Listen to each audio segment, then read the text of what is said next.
And the recording has begun. I have 4:33. Okay. Okay. Welcome. This is the Sunshine Ordinance Task Force Compliance and Amendments Committee meeting in San Francisco. This is our remote regular meeting. The public call-in phone number is 415-906-4659. The meeting ID is 166037891#. If you wish to make a statement during general public comment or when invited to do so, please press *6 to unmute your telephone to speak. Please press *6 to mute your phone again once you're done with your statement. The remote access information and participation. In accordance with, actually, I'm not sure that this still applies.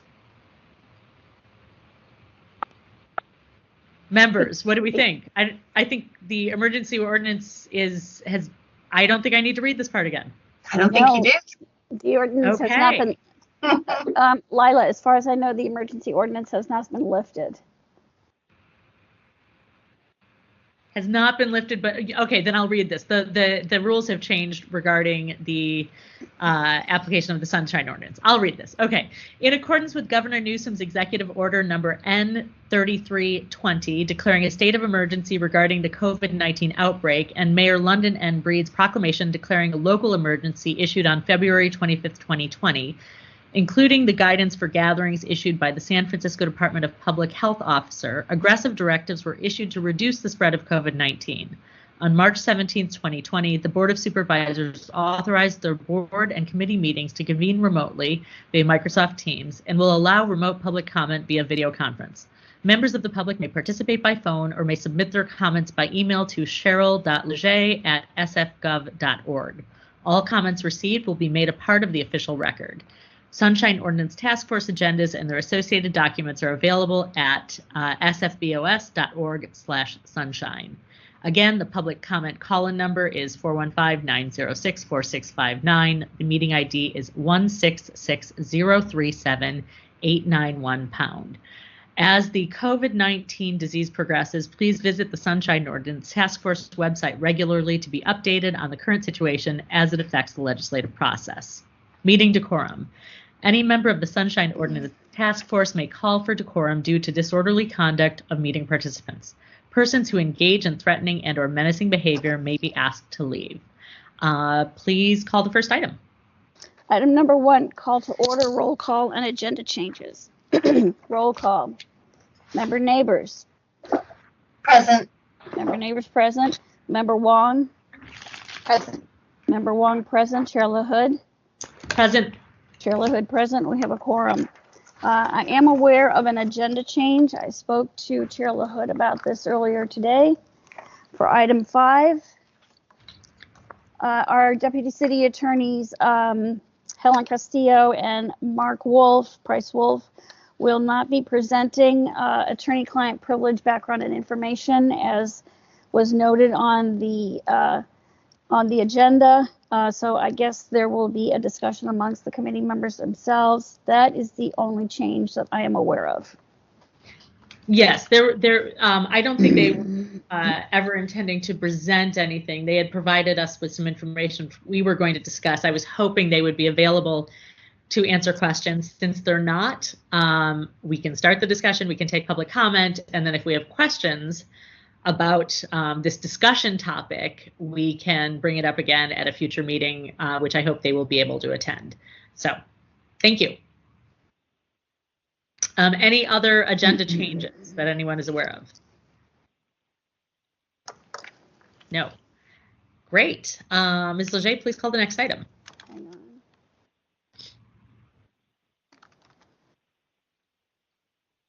Item 2, approval of the October 26, 2021 Compliance and Amendments Committee meeting minutes. I have a copy of the minutes. Does anybody have any changes? October 26.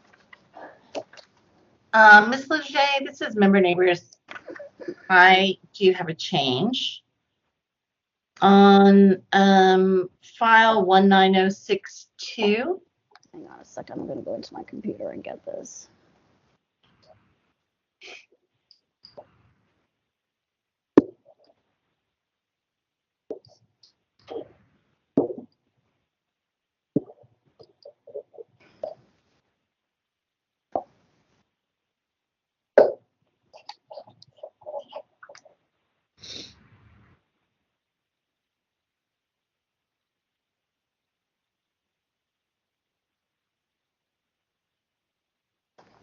19062. What item number is that? It's item number 6. 19062. Okay, what would you like to change? The vote count is incorrect. I voted no on that item. Okay.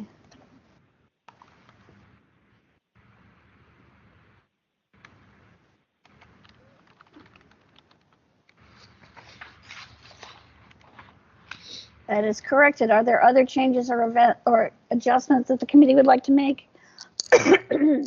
You know, one thing that I noticed, and perhaps you can help me with this one, in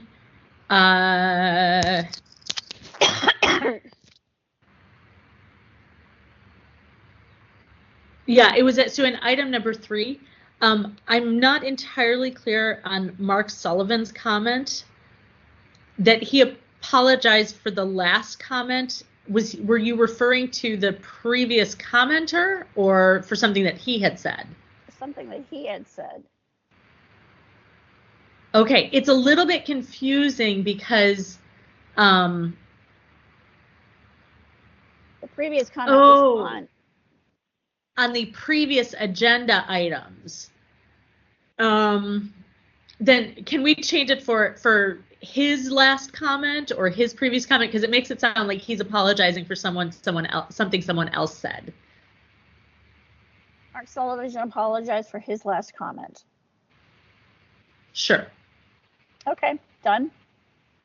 And then was he asking that the committee carry public comment like the Sunshine Ordinance Task Force, or was it the opposite?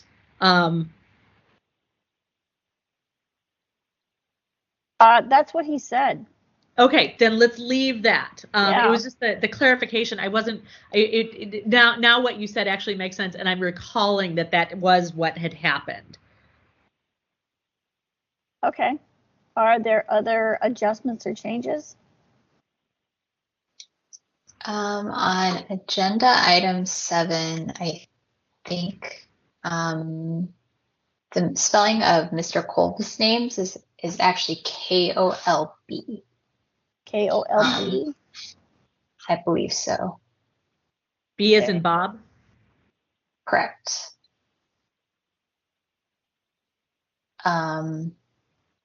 There's a tiny typo in the action. So it says number of callers in the queue. And I think Q needs another UE added to it. Mm-hmm. That's Quee.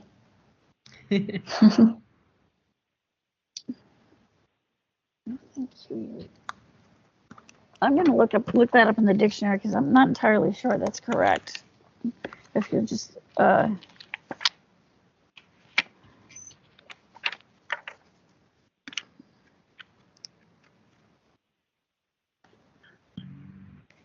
I saw Member LaHood have her editor face on for a minute, so I'm betting yes.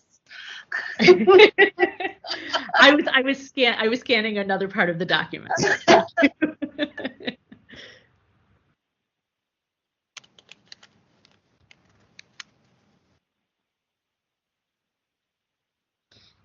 It's not in my dictionary. Q-U-E-E. No, Q-U-E-U-E. E-U-E. Okay. So I didn't think that was a Q-U-E-U-E. Okay, Yeah. got it. Okay, members, anything else, or should we open this up for public comment?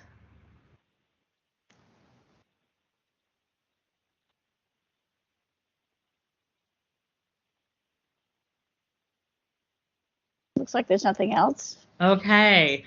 Would anyone like to make public comment on the minutes? We will create a queue. So please speak up. Remember to press *6 to unmute yourself to let us know that you would like to speak. Would anyone like to make public comment on the minutes? Mr. Warfield, can you hear me? Yes, Mr. Warfield, I hear you. There's a little bit of interference on your line, but we can hear you. You'll be first in line. Is this better? Anyone? I'm sorry? Yes, that's much better, Is this Mr. better? Warfield. Yes, thank you. Mr. Warfield, you're first in line. Is there anyone else who would like to make public comment on the minutes? Anonymous number 3. Anonymous number 3, you are second in line. Is there anyone else who would like to make public comment on the minutes? Okay, hearing none, we'll have Mr. Warfield first, anonymous number 3 second, and just in case anyone was having trouble unmuting, we'll do one last call for public minutes. Mr. Warfield, Ms. Leger will let you know when she is ready with the timer. Mr. Warfield, are you ready? Yes, I am. Just let me know when to start. Okay. Go ahead, sir. Thank you. This is Peter Warfield, Executive Director of Library Users Association, Library Users 2004 at yahoo.com, and we can be also reached at P.O. Box 170544, San Francisco, California, 94117-0544. These minutes are once again a great disappointment, and I barely know what to say other than that I really think that somebody who was at the meeting, other than whatever preparation is being done, needs to look at the draft and see whether there are accurate depictions of what people have said. There are times when you make it so bad that it is downright, I don't know what to call it, defamatory. So the first thing I want to say is with regard to the long-standing inability or unwillingness of the task force in general to summarize our comments as to contact information and even name. There have been enormous numbers of errors and omissions that we have requested be fixed. First of all, I thought we fixed library users ASIN.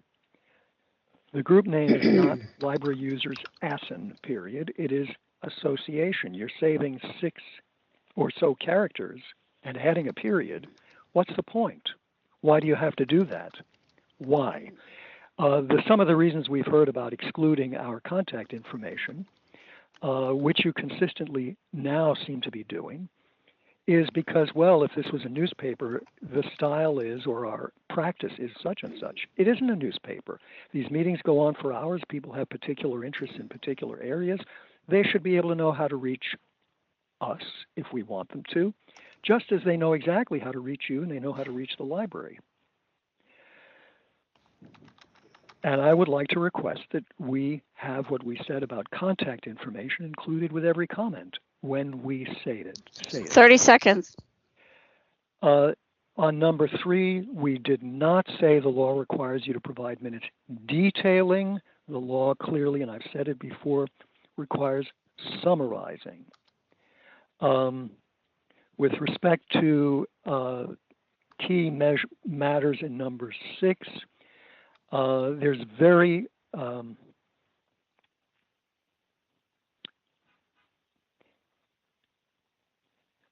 let's just go on to number 7 and say that I did not say there are no changes. That's completely wrong.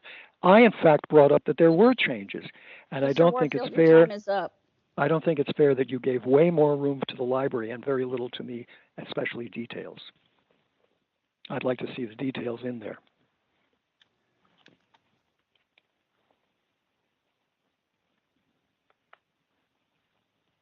Okay. We have our other public commenter, anonymous number 3. Yep. Okay, are you ready, sir? I'm sorry. What? I can't hear you, Chair LaHood. Forgive me. I was talking to myself. Mr. Warfield, I had said I will circle back to you with a question, but now we need to hear from anonymous number 3 for public comment, but I will come back to you. Anonymous number 3, when Ms. Leger is ready with the timer, she will let you know. Sir, are you ready? I am. Okay. Go ahead. Thank you very much. I am referenced in these minutes, but I don't think I was at this meeting. It says on maybe it's something by email or something, but it's not clear what is being referred to in number 3. It says recommended amendments provided by, I'm assuming this is me, anonymous number 3. I assume I sent you something by email, but it would be helpful to note what is the correction, so when somebody looks at this minutes, they know what you corrected. The second thing I would point out is I'm reading item number 4. There's this long quoted thing from Mr. Sullivan And I'm not sure if it's Mr. Sullivan's comment that leaves out verbs and this, or it's a summary. I'm trying to understand what's going on. Like it says discretion be allowed all persons at the end. The first clause is not a sentence. And maybe that's just what he has done to fit it into 150 words. I'm guessing that's what's happened. But I just wanted to know what was going on there. Thank you. Hang on, let me take a look at the minutes so I can answer that. Okay, thank you for your comments. While Ms. Leger is looking for the minutes, and Mr. Warfield, I will come back to you, but first for anonymous number 3, can you tell me where the reference is you're talking about, the reference to your comment in this, which item number? We cannot hear you. Anonymous number 3, we need to speak with you.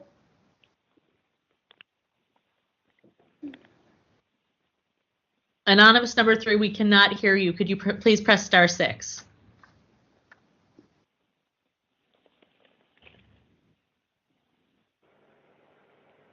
It could have been dropped. It happens. Okay, I will circle back in a moment. Someone trying to speak to you? Yes, Sorry, we someone hear trying you. to Yes. speak to anonymous. Yes, I was anonymous dropped, number sorry. 3. Yes. Okay, quick question. You referred to a comment that you were quoted here. Can you tell me which item number that was? Sure, let me bring it back up 1 second. Hold on. Trying to find it again. Oh, item number 3, the second bold paragraph. The action. Yes, okay. Those, yes, it was amendments, that was referring to amendments, or excuse me, amendments provided by email. Thank you. So, Ms. Leger, if we could update that to say provided by anonymous number 3 by email. And then I'd like to get back to what Mr. Warfield said. If we could spell out association, that would be great. If we could swap in the words where he said, hang on. Yep.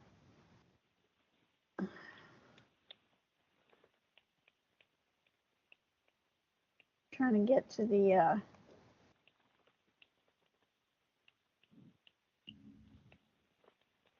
October minutes. Item number 3. Provided by email from.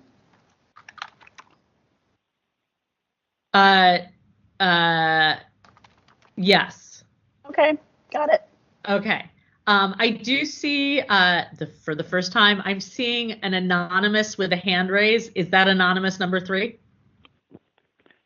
No, it's David Pilpel. I was trying to be polite. I raised my hand. Oh, thank you. Mr. Pilpel, if you could just wait one moment. I problem. did not realize there was someone else in the queue. I'm going to deal with these other things. And actually, are you here to make public comment? I wasn't going to, but I've decided to make a comment on the minutes. So whenever you're ready, let me know. That's fine. Okay. Sullivan, Hold that thought, just because I was in the middle of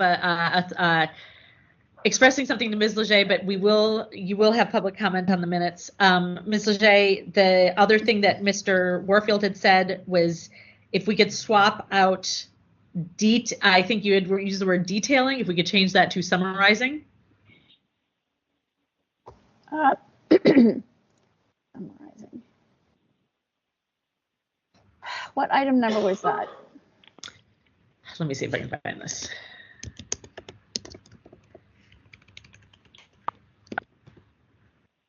Item number 3. Mr. Warfield, okay. So if we could change that to summarize. Summarizing. Yes. And then, Mr. Warfield, I will come back to you, but I'm going to allow public comment on the minutes from Mr. Pilpel, and then I will circle back. So, Ms. Leger, when you're ready with the timer, please let Mr. Pilpel know. Okay. I don't think Anonymous 3 had a chance to finish his public comment. Oh, no, he did. Okay.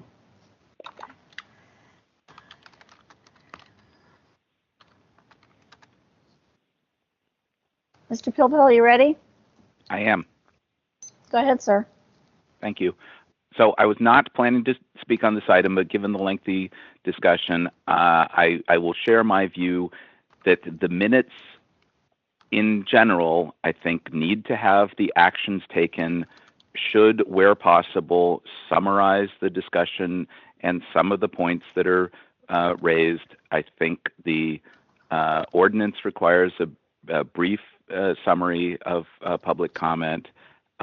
Not clear that that applies to subcommittees of the task force, given that I believe the task force posts the audio of all of your meetings on the website, which not all bodies do.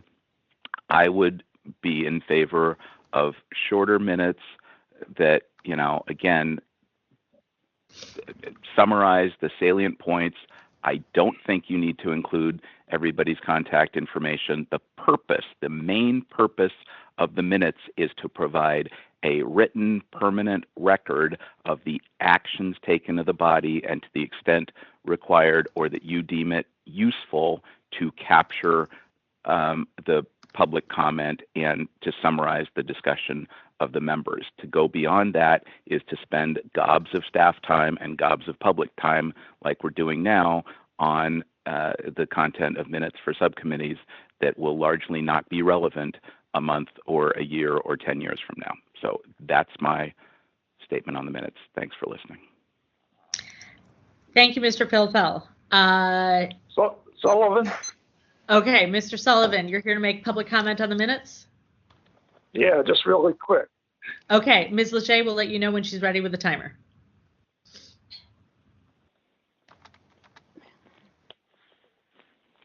Mr. Sullivan, are you ready? Yes. Go ahead, sir. I just wanted to say that my written comments are to get within the 150 words, and they are creative. And so you have to be a little creative in deciphering what they actually say. All right, thank you. Thank you for your clarification. We appreciate it. Mr. Warfield, I wanted to come back to you because I know you had run out of time, but I had a question for you because you had an additional comment. I just want to, case. Chair LaHood, I just want to interrupt for a Yes. second. If you're not making comments, please mute yourself. Please press *6 because we are getting some background noise that making it difficult to hear people who are speaking. Thank you. Thank you. Mr. Warfield, you had I just want to know, is there anything in the minutes for item number 7, file number 20082, that is incorrect?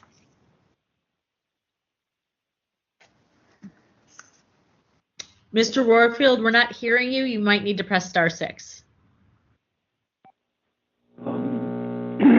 Can you hear me now? Yes, thank you. What is the question? My question was, you had run out of time during public comment on the minutes, but I know you were speaking about item number 7, which was file number 20082. And since that was your case, I was asking, was there anything in that section of the minutes that was incorrect? On item 7, number 20082? Yes. Yes. I think I commented. Can you tell me what was incorrect?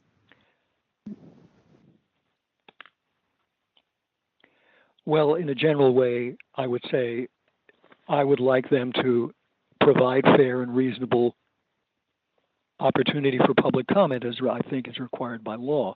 We're not talking about fine-tuning or what you say, improve participation. Also, the key here is not to improve participation, but to improve opportunity for participation. Participation is pretty low for the most part. Second thing is very wrong, unequivocally wrong. Mr. Warfield stated that no changes have been made to allow members of the public to make public comment during Library Commission meetings. I was the first one when there were changes to announce, and I believe it was at a previous meeting. The library has made some changes since the July 2020 meeting And of course, what I was referring to was that they, well, for one thing, they hadn't sent me anything as the committee had requested, and I wasn't saying that they haven't made any changes. That's just wrong. That's absurd. They provided, for example, a local phone number back in the fall. I mean, all of the changes were made after we filed a complaint. And Okay, as far so as here's following the same, and as far as following the same protocol as the Sunshine Task Force, I don't know what I would call protocol. I was suggesting that since they have actually fewer public commenters typically than you do, they didn't seem to need a 2-page lengthy description of all the up and down and up and down and up and down of hands, when in fact you manage very nicely with public commenters not being muted, not being put their hands put down. In fact, today when you said press *6 to speak, I did not press *6 and I was able to speak. I asked, can you hear me? And you did. Presumably nobody put all the hands down, which is a reasonable thing. I mean, if you had people constantly interrupting, that's happened and you've handled Mr. or not Warfield, handled it. I hear what you're saying, and since your case is back on the agenda, we'll be talking about that later. Right now, I'm concerned with the minutes, and to clarify the things right now it says, I believe that is in the first paragraph. I believe that was our original description. So asking for failing to allow participation in public comment during the remote library commission meeting. I don't think we should be changing that, although I do hear your request for the change where you said Mr. Warfield stated that no changes have been made. Should we say Mr. Warfield stated that additional changes should be made? Is that more accurate?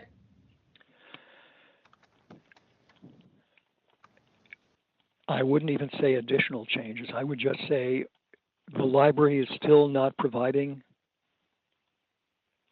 required, reasonable, and fair opportunity for public comment. And yes, of course, there have to be changes made if it's going to do what it is supposed to do.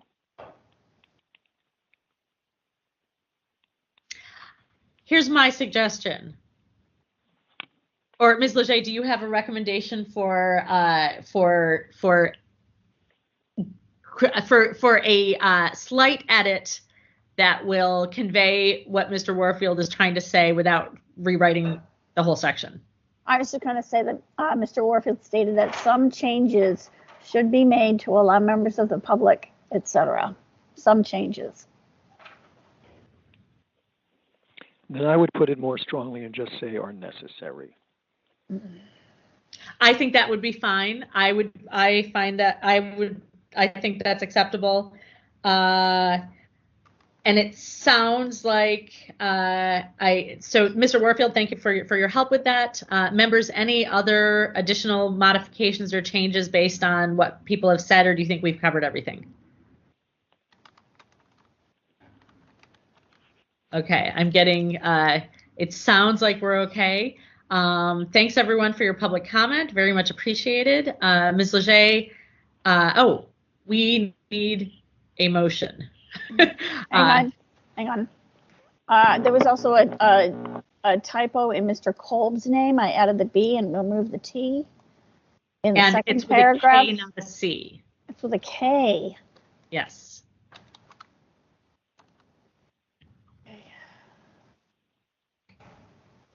Let me just check quickly one more thing.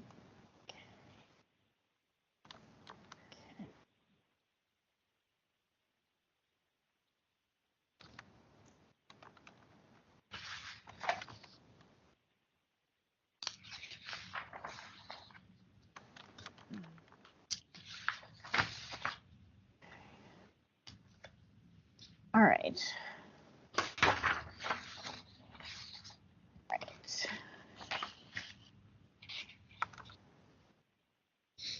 All right, time for a motion. Okay, I will make a motion to approve the minutes with the specific changes just requested in this discussion. Do we have a second? This is member Neighbors. I'll second. Okay. Ms. Leger, please call the vote. Just a second.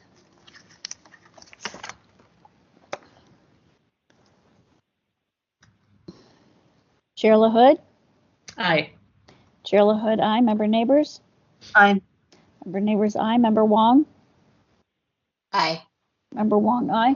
Moved by Chair LaHood, seconded by Member Neighbors to approve the minutes of October 26 with amendments from the discussion.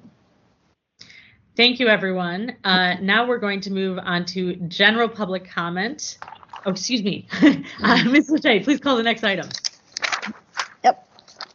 Second.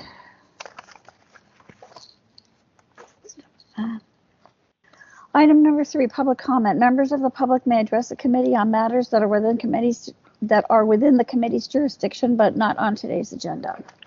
Okay, we're going to do the same thing we did before. We'll create a queue. Who would like to make public comment? Warfield. Mr. Warfield, you're first in line. Who else would like to make public comment? Sullivan. Mr. Sullivan, you are second in line. Who else would like to make public comment?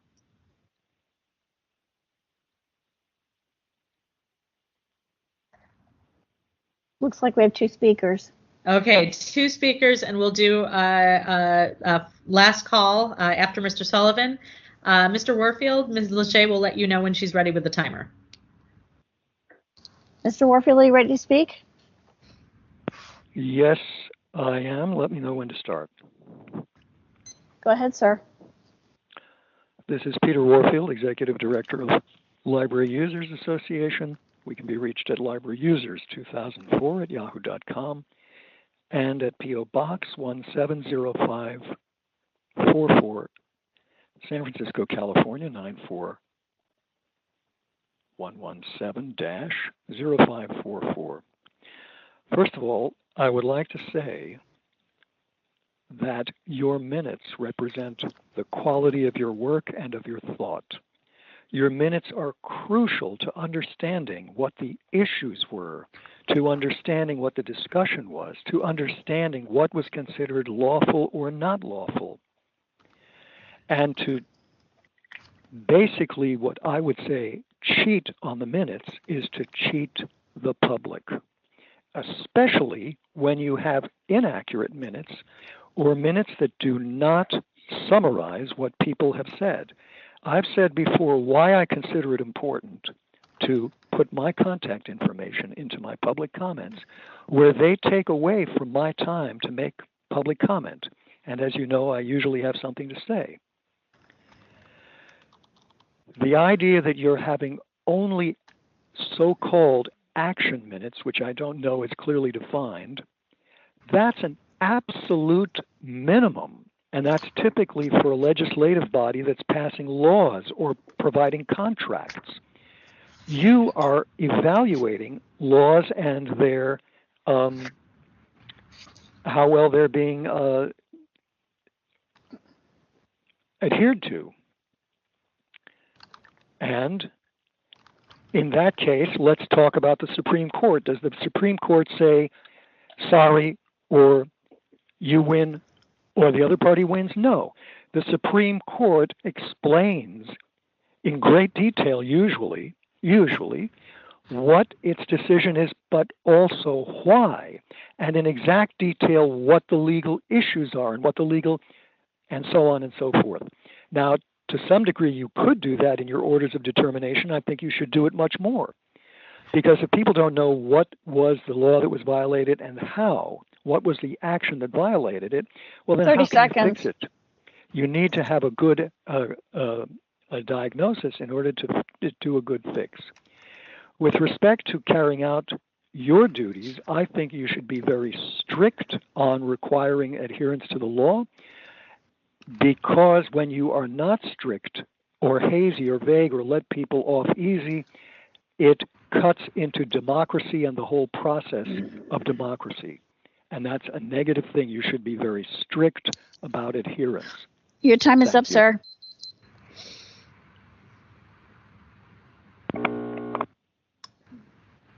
I believe Mr. Sullivan is next. Mr. Sullivan, are you ready? Yes. Go ahead, sir. On Monday, I sent out some ideas on speeding up the task force, which included a number of sunshine ordinance, determination, enforcement, and complaint shall requirements. I hope the members of the Compliance and Amendment Committee champion them. One of these is 6721E. Upon the determination that the record is public, the Sunshine Task Force shall immediately order the custodian of public records to comply with the person's request. Member Schmidt did this recently at the November full task force for my complaint against Mr. Steinberg. I have yet to receive a single record since then. The question is, does the task force push for compliance only when I am scheduled again at a future hearing? 6730C, task force shall make referral to a municipal office with enforcement power upon any violation of public access acts. 6721E, custodian refuses or fails within 5 days, task force shall notify the district attorney or attorney general. The day after the determination, I rewrote the complaint to provide more keywords for public communication inquiries into starting a GBD. 8,586 found used keywords like GBD, create, establish. Remember when member neighbors pointed out to Mr. Steinberg that there was a GBD website and contact info on the DPW website. Mr. Steinberg at the time said, "Oh, the website must be old," and insinuated that there was not really a GBD program anymore. I asked him to do a search on the 8,586 on only inquiries that came from the public, and it went down to 2,000 emails. Inquiries that only came from the public was my original request, and I have continued to try and get him to do this in the past. We are almost 7 months out. At the rate he said he would have, it would have taken, we would have be beyond more than half being made public. You know the game where someone hides something in a room or in a house and then tells you whether or not you are hot or cold when you are trying to find it. That is what I feel I am in, except that 30 we seconds. Are also changing where the records are hiding, and you never find them. Thank you for your time. Thank you for your comments. Is there anyone else who's not yet spoken who would like to make general public comment this evening? Anonymous number 3. Okay, anonymous number 3. Ms. Leger will let you know when she's ready with the timer.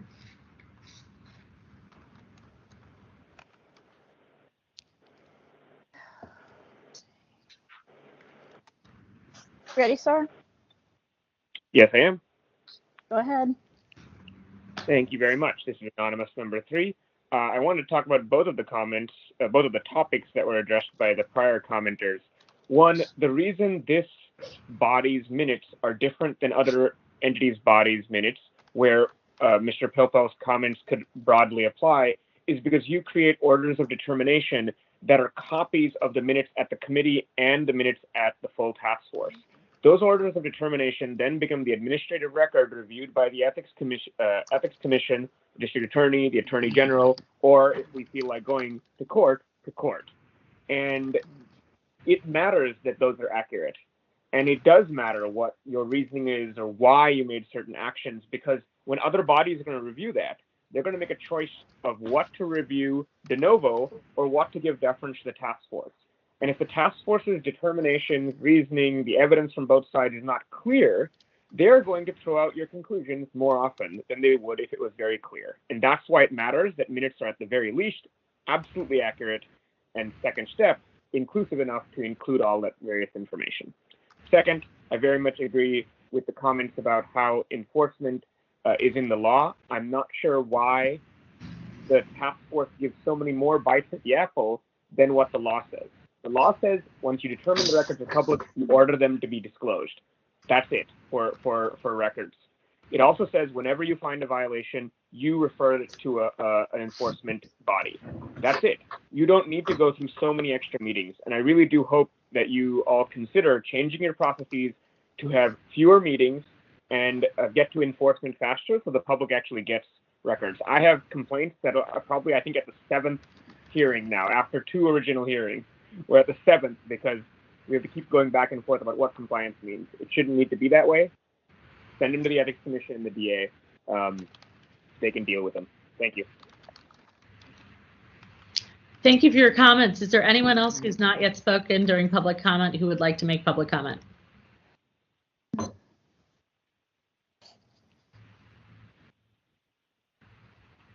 Okay, hearing none. Thank you, everyone. Ms. Leger, I think we are ready for the next item.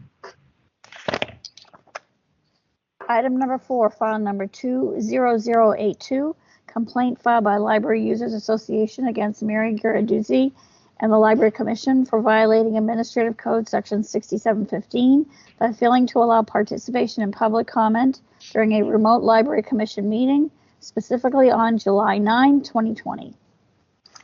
Shall I read the preamble? Yes, please. On October 26, 2021, the Compliance and Amendments Committee requested that the committee continue monitoring the matter until the next Compliance and Amendments Committee meeting. The committee also requested that the emails regarding the status of what they have accomplished be forwarded to the administrator, Mr. Warfield, and the committee sent by Ms. Schaub. Mr. Warfield and the committee seek improvements on the announcement of the number of callers in public comment queue and request that public commenters be identified not just by their telephone numbers, and also requested that the Library Commission establish a helpline. I just want to say that the information that I got from Margot Schaub, I did forward to Mr. Warfield and is included in this agenda packet. Yes, thank you. I appreciate that. I know Mr. Warfield is here. Is Ms. Schaub here or someone else representing the Library Commission? Yes, this is Margot Schaub. Okay, thank you for being here. What we're going to do, since this is, we're following up on things, I'm going to give you each a few minutes, not with a timer, but I ask that you make your remarks concise. In fact, I'm going to ask Ms. Schaub first because I know you provided information. Can you describe to us, so that those who may not have read everything in the packet, if you can describe to us what you provided and any, in your mind, any changes that have happened since the last time we met with this committee? Sure. Let me just start with there have been no issues with the public participating in commission meetings, and Mr. Warfield has commented on each item since that time. So we outlined that in our response about how many times he's made a public comment. Also, we have instituted a pause similar to what you do, which is saying, how many public commenters there are. And then when the last one is done that we know of, we say we'll take a pause and see if anyone else will raise their hands to make public comments. We've added additional directions for people to make public comments either through the phone or WebEx. Let me see what else. I think those are the highlights that I can point to. Okay, thank you. Changes that we've made. Thanks. Yeah, thank you. I was going to say, I'm going to ask for a quick response from Mr. Warfield, and then I realized I should hand this off to Member Wong, who I believe was directing the questioning on this item before and had done sort of a deep dive into the details. Mr. Warfield, have you had a chance to review the documents provided by Ms. Schaub detailing the recent changes in how they are handling things at the meetings, and has your experience changed? I had a brief opportunity to look at the material. Let me say at the outset that both your meetings last time and the prior meeting said they should send me their response along with the committee, and they have not done that. They have not sent me. Furthermore, as far as I'm concerned, there's a lot of huffing and puffing and attempts to get E for effort, along with a little bit of sniping at the complainant. The fact that I personally was successful in their extensively detailed count, for example, of successful public comments does not mean that their public comment procedure is fair or reasonable, and certainly not for folks who are less persistent, less knowledgeable, and less experienced. Yes, there have been improvements, and they have helped me. I've been off the list for public comment a couple of times, and the pause was just enough to press *3 at the Library Commission. But nobody has ever asked me, with respect to the action that happened, never have I been asked or approached, what do you think happened? Or here's what we think we did, and here's what we think happened. What do you think? Never. So from the perspective of the user, there are still serious problems. There is still, for example, the library has a wonderful slogan, free and equal access, and then it goes on to, you can imagine. There are still no names for phone callers as opposed to the internet. There isn't even consistent naming. At one meeting I was called upon as anonymous, then I had to take time out to say that on the next time there was caller number 9. I said, is that me? I was just anonymous. Well, now they had a new name for me. And yes, it was me. The library is still unwilling, in many cases, to take time off of my public comment when there's an issue of whether I can even be heard or whether they're going to give me a 30-second warning or not. There have been times when I've asked and I simply haven't gotten an answer. At the real meetings, there is a timer, a great big square box that counts down 300, 259, 258, 257. Any instant you look up, you can see exactly how much time you have left. They don't do that. Neither will they even answer whether there's a 30-second warning. And that happened just at the last meeting. I asked at the last meeting, can you hear me okay, or can you hear me? And over an extremely loud buzz, while I'm speaking and listening, the chair shouted, yes, we can hear you. But it was almost incomprehensible. I actually learned from a friend who called me and said he tried to listen to the comments, and mine were almost incomprehensible because of this tremendously loud buzzing, which I would like to play for you, and I have it queued up. There's no consistent answer or no answer or just a straight answer. No, we're not going to give you a 30-second warning. Instead, there are pauses. No answer. There have been times when I've actually waited and finally didn't want to waste a lot of my time. It's as though they shoot off a gun when they say your 3 minutes begins now. And then typically they give you the timing. At the next to last meeting, they cut me short repeatedly. Small amounts of time and larger ones. And you know, when you lose 10 seconds, that's substantial, especially if you're trying to wind up with some kind of a conclusion. When they call for public comment, there's typically not even which public comment are we talking about or what is the topic, what agenda item are we on.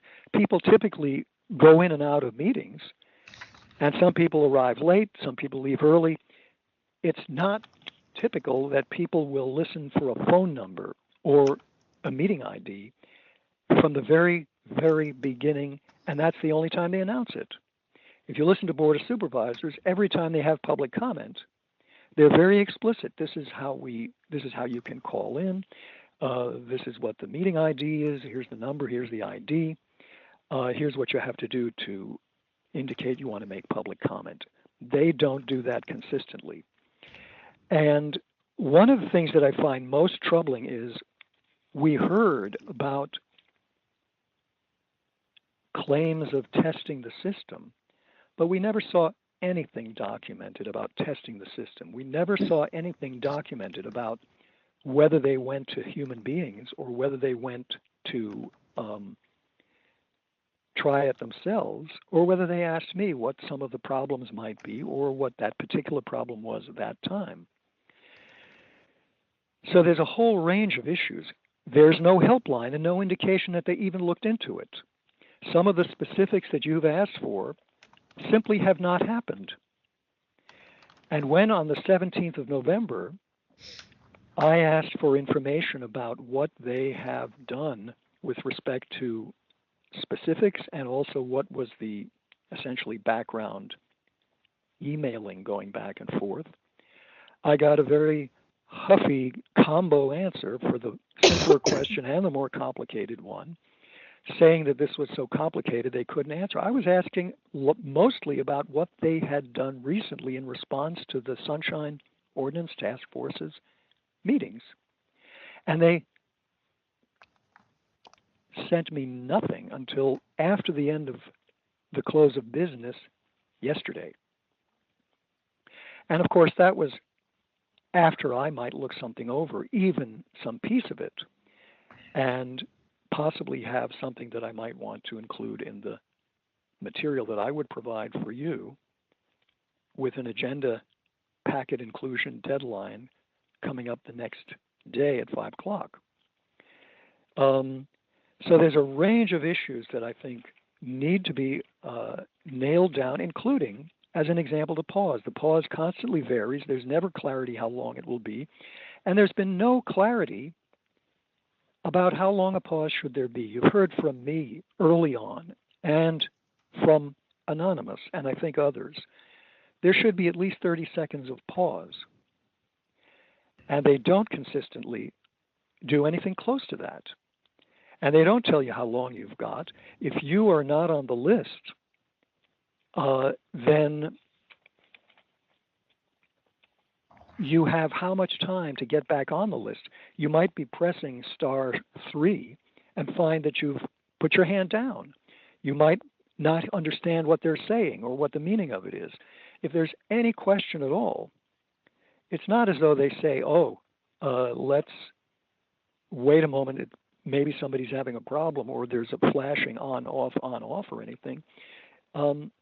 They go on basically to the next item, and I'm not sure that they consistently, for example, when there are no more public comments, I think they should do that repeatedly until there actually are no more public comments. In other words, if they say there's nobody in the queue, and then I wake up or just simply press *3, then they had somebody new running this, not Mr. Kolb, who said, there is somebody in the queue, and then I would make public comment.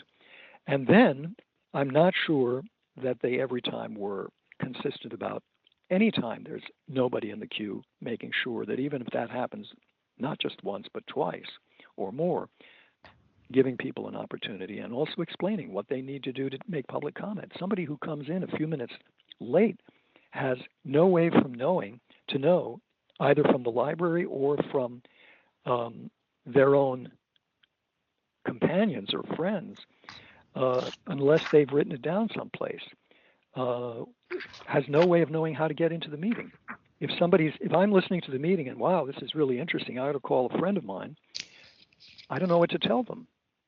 If I don't have a computer, which is one of the reasons I may be calling in on the phone, I don't know what to tell somebody that I think ought to really tune in right away or make public comment because they know something about this. I don't have a phone number, I don't have an ID, I don't have instructions of any kind. So there's a range of issues that make it difficult. And as I said, including the non-answer to questions of technical issues. Can you hear me okay? Will you give me a 30-second warning? And I'd like to play you the last meeting. There was this enormously loud buzz, and you can hear it in a sample I can give you for 1 minute. And nobody said a word about it, not a word about it. Was it my line, my phone? Was it the library? Nothing was said. No adjustment was made. You know, in the real world, if I get up there or you do, and nobody can hear you, they'd say, wait a minute, we can't hear you. Let's see if the mic is switched on, or maybe lower the mic or raise the mic. A loud buzz, and all the times that I spoke that evening on Thursday last, nobody said one word about a problem they were having, or let's see if we can make an adjustment to make this so Mr. Warfield, understandable. Now, because thank you for this extensive summary. I would like to offer Member Wong a chance to ask questions about this. And actually, I see Member Neighbors raising her hand. Member Wong, did you want to talk first, or should we let Member Neighbors ask her question?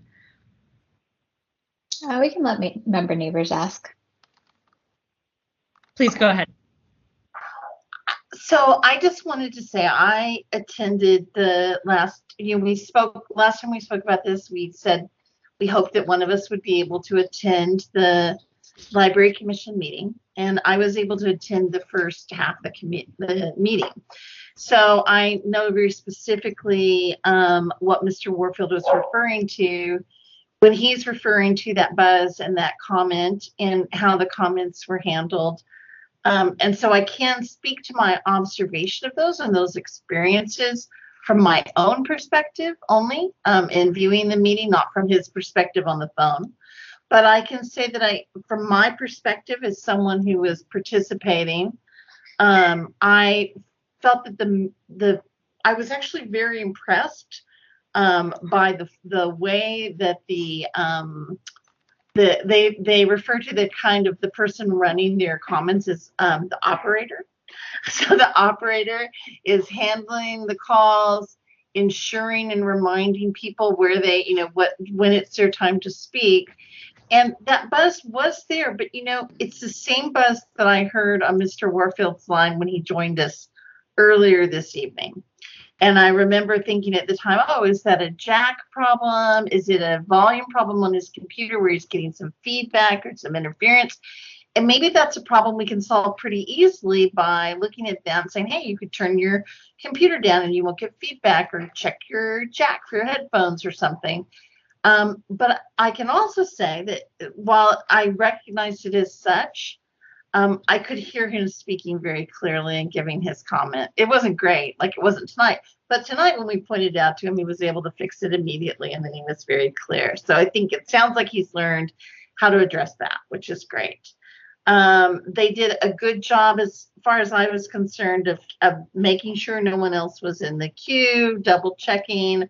I didn't time the responses, but it did sound like it was a big improvement and a very much a specific effort to do so. Now, I just want to clarify, I did not call in. I joined from my computer, so I don't have that same experience as well.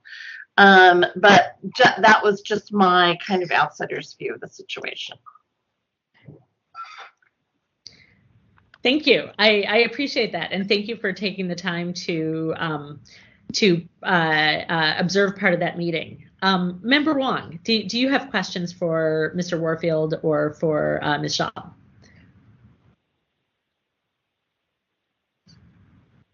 I don't have any specific questions. I feel like a lot of the questions that I asked in our last meeting have been at least partially answered. I will say, like, the violation that we had found as a full task force is, failing to allow public comment by requiring payment to attend a meeting by telephone. And it seems like at least some of these issues have been resolved. I think at this point, we seem to be getting into the details of how public comment is managed and taken.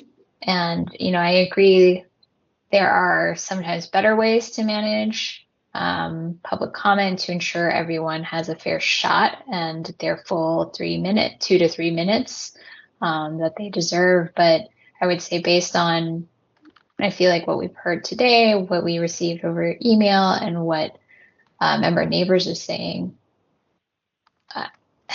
it just feels like there is compliance at this point. Mm-hmm. that is how I feel.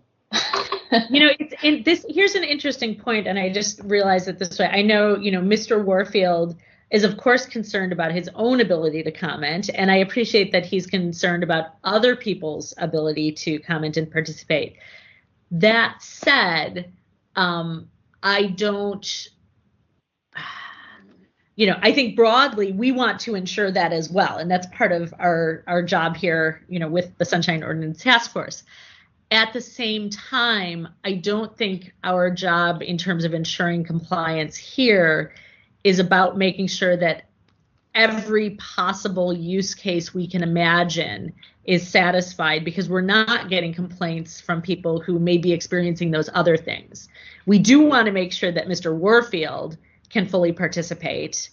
And it sounds like at this point, and understand, and also, Member Wong, as you were saying, if we're getting too far into the details of how, the meetings are managed, I think broad strokes, we definitely want to make sure that there's compliance and that meetings are being handled appropriately. And I am quite heartened by the fact that the Library Commission and Ms. Schaub and her colleagues have made explicit efforts to try to address some of these issues. It does seem at this time that there has been a great deal of compliance. Where do we draw the, well, where do we draw the line and say that this particular, this particular complaint has been resolved and these issues have been addressed?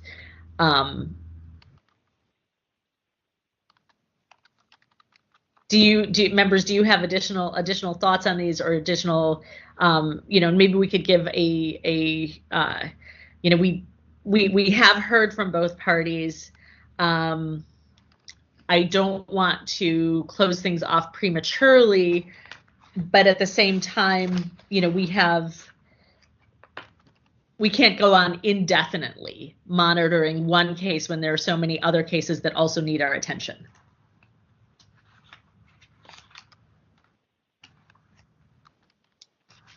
This is Member Wong. I also just wanted to, for the record, say thank you, Member Neighbors, for attending that meeting. I think you're going above and beyond, and I really appreciate that and your insight.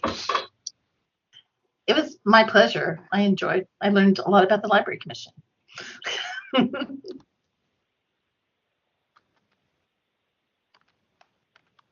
One thing I would note that we have heard comments about the in previous meetings and from other commenters along the way about the way the queue is managed with hands raised and things like that. Member Wong, did you, and I know in the packet of information that was provided about how to participate in public comment and how the hands raising and lowering how that functionality is managed. And in fact, I'm looking at this right now. It looks like, I printed this out, so I'm not sure what page it is in the packet. But there's a page that at the bottom has a number 2 and it says providing public comment. And there are explicit instructions. And at the bottom, of that section, there's sort of a note that says the function to lower hands in WebEx is universal. All hands are lowered simultaneously, including those of panelists. Hands cannot be lowered individually. How do we, and I know that this had caused some confusion at some point because people have maybe making comments on a particular issue, and the person who's monitoring that queue may think that they're at the end of the queue, and then somebody during the last comment might think that they want to make a comment and they raise their hand, and it sounds like this is a function of the system, and it sounds like because of the limitations, we can't say, well, don't lower everyone's hands together. They have to be lowered individually. Do we have any thoughts or recommendations on this, or is this just, given that this is the system that's being used, people, where does the burden lie in terms of, do the users have to, given these explicit instructions, is the burden on them to understand how it is being used and get their hands up early, even if they may later decide they don't want to make a comment, or is the burden on the entity that's managing the meeting to take additional steps to make sure that no one is getting lost in the shuffle? Member neighbors. I raised my hand. I think the burden is, I think we all want to be as respectful of the public as possible, and we want to be as invitational to their comments as possible. And I really got the sense that the commission was trying to do that they were operating in good faith. So I guess I would maybe say that perhaps that's a question we should ask of Ms. Schaub and her staff in terms of, is that, it sounded like something that they're really working on, that they're trying to improve on. If they feel like they, have any more work to do on that, or if they're, as it stands right now, I felt like you were giving lots of warnings. I heard them refer to Mr. Warfield. One thing that stood out for me is I heard the operator refer to Mr. Warfield when he couldn't be heard over the sound. He called him Peter, and I was going to say, it might be more respectful to call him Mr. Warfield, but he did call him by name, right? So I hear them doing all those things. If they feel like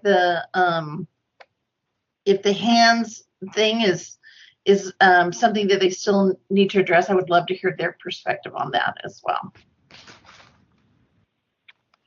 This is Margaret Schaub with the library again. I've spoken at length with our media team, which helps manage the meetings, and there's no ability to raise hands individually. So it is something that they lower them in the course of the meeting simultaneously. But when I started the library and heard that Mr. Warfield had and could not make a comment and was understanding this issue, that's when I instituted the pause, just to make sure that we got everybody, and so people had the fair time to raise their hand through WebEx or the phone. We also added into our commission president tells people before each item, wait till public comment is opened or called for before you raise your hand and press *3. So we've instituted some different steps to make sure, and also, we redid the directions so they're very explicit for people who maybe it's their first time coming to a meeting, they have that information. Yeah, I feel, this is Member Neighbors again. I feel like in my observation, within the limitations of our, technology, they were doing what they can. I think many of the things that Mr. Warfield mentioned tonight, there's some things that we cannot address in the technological environment. There are things that would happen in person that we can't necessarily replicate, and I think that's a real shame. And I look forward to a meeting in person again and I'm with him all the way on the things that I miss about being able to meet in person, and what we'll all be afforded by being in the same room together. In the meantime, I felt that in my observation, and even more so in what Ms. Schaub is saying now, that they are doing what they can to, within the confines of the technology, to address the concerns, to make sure that folks have every opportunity to be heard and to comment, and that they're doing so in a respectful way.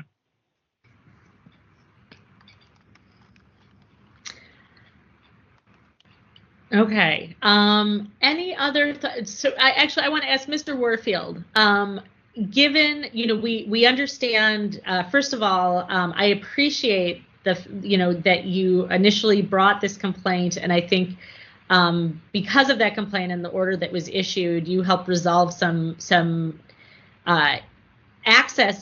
significant access issues, and I think we appreciate that, and I'm sure other members of the public appreciate that. In terms of the getting into the details of how these meetings function and ensuring your access and ability to comment, and understanding that you may still have some things that you would like to see handled differently. Do you feel that A, has there been improvement in the process? And B, are you personally able to consistently make comment on items that come up in these commission hearings when you want to make comment?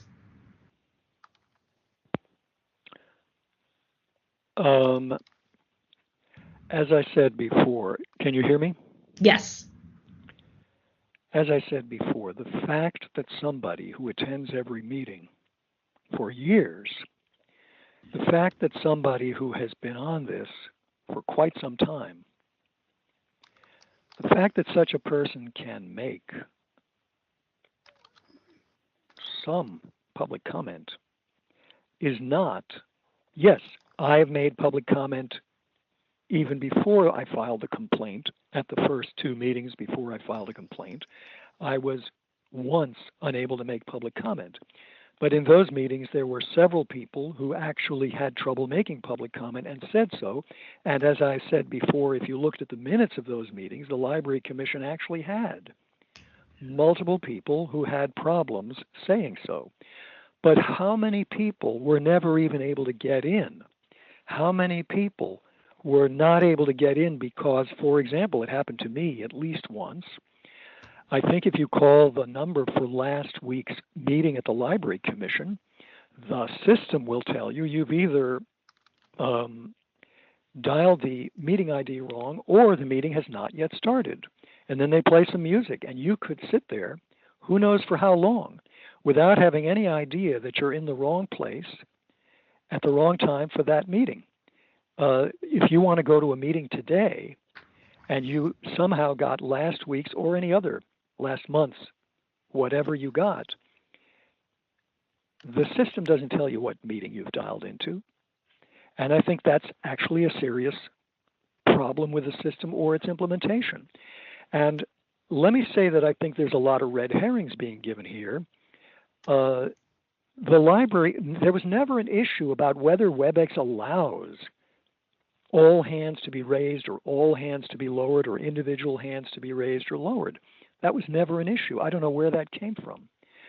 As for member neighbors' experience, well, if you're not on the phone, I think you have a different experience. You see public comment being shown on the screen, public comment for item number 3, and then instructions for what to do. You may not notice that when you're on the phone, you're not hearing it. And as far as my name, thank you to the Library Commission for counting the number of times I have made public comment. But that was the only time in over 100 times that my name was called, and it wasn't the operator, it was the city librarian, who is not on the Library Commission. And he was trying to get through in a practical way. And I've said this before, they know perfectly well who is, in general, if it's me on number 9 over and over and over again for that meeting, they know perfectly well who it is, or they could ask. Instead, the anonymous caller gets no name. They actually proposed at the last meeting to do something very privacy intrusive, which is to call by all or part of the phone number. But that was the one and only time, and that's because they were having a hard time understanding me, and I was having a hard time understanding them.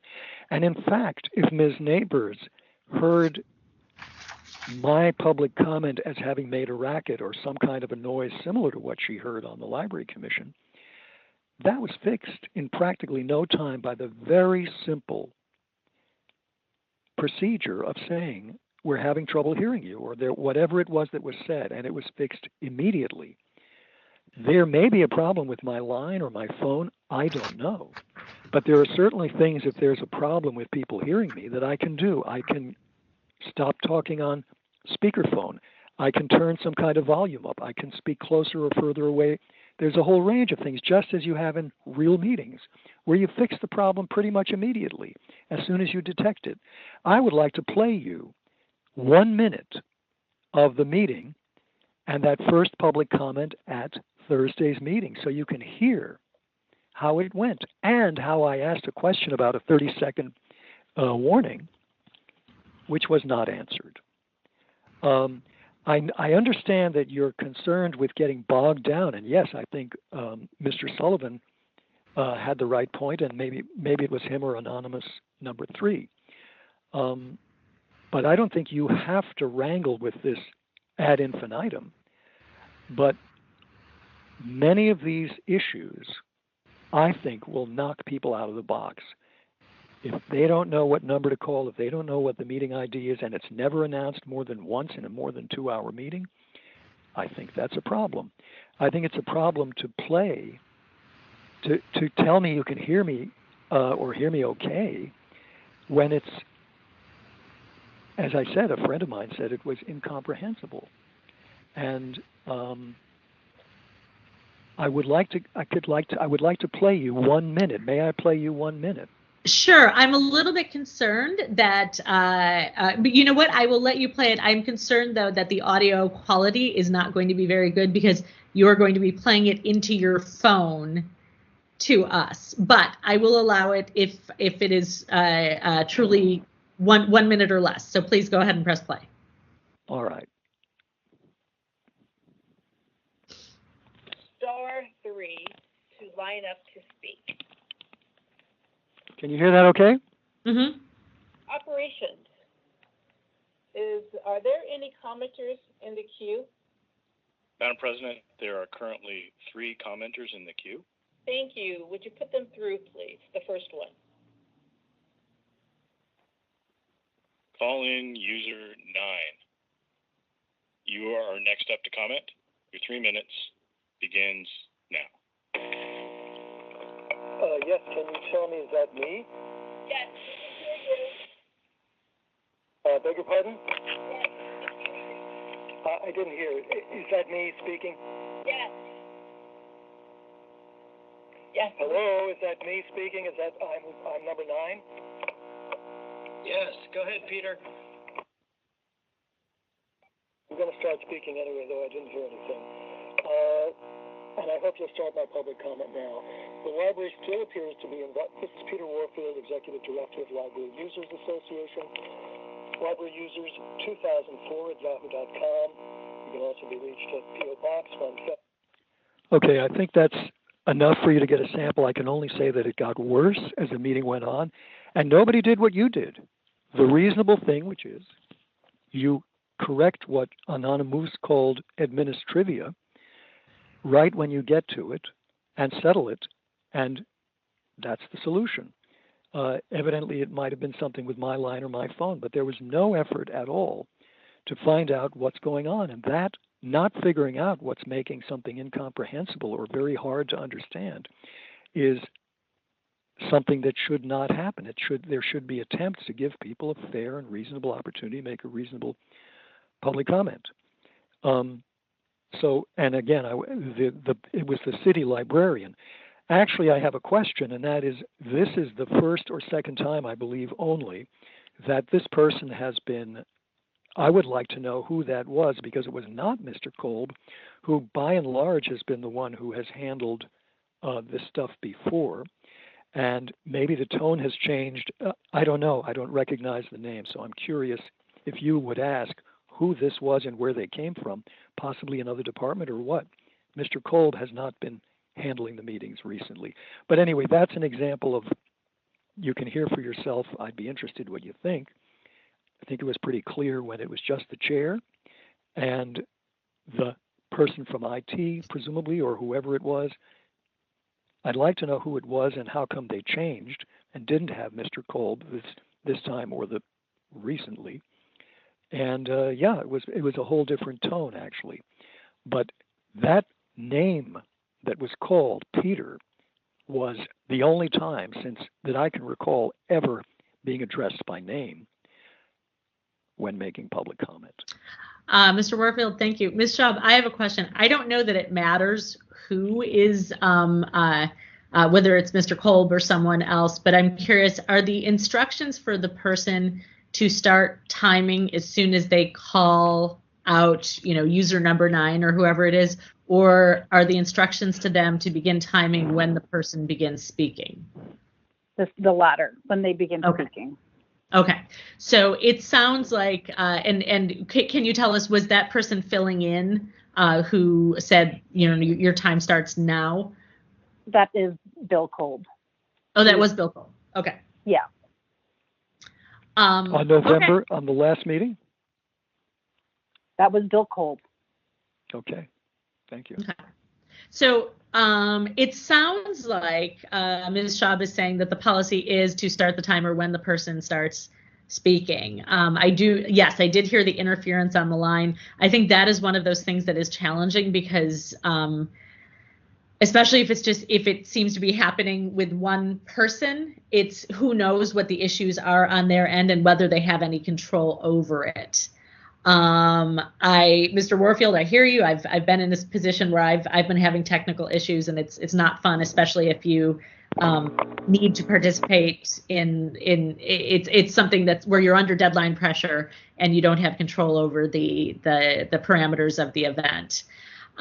Given that Ms. Kolb is saying that, Ms. Schaub is saying that Mr. Kolb or whoever else is in that position isn't starting the timer until the person begins their public comment, it seems to me, and again, we know the system isn't perfect, but it seems to me that they have taken our requests to modify the process seriously, and that they have made sincere efforts to improve the public comment process. I'm bringing it back to members here. Do you think that we're ready for a motion on this, or do you have any final questions? A motion, and then to take public comment, because I'm sure we have people who are here who might have some thoughts on this.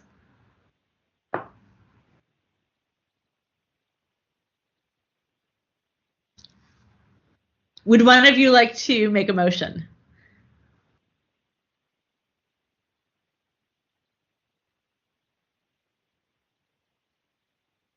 This is Member Wong. I can't remember. I feel like it's been a while since we've actually just, agreed that there's been compliance. And so I think I would like to make a motion that that the Library Commission has complied with our requests and to close the file. Is that what we do? Ms. Leger, can you confirm that that is the appropriate step, or I don't know if Victor is, if Mr. Young is on the call and wants to verify. I believe that is the appropriate step at this time. It is. Okay. Yeah. So yes, Member Wong, that is the appropriate motion. Then that is the motion I would like to make. And do we have a second? This is Member Neighbors. I'll second. Okay.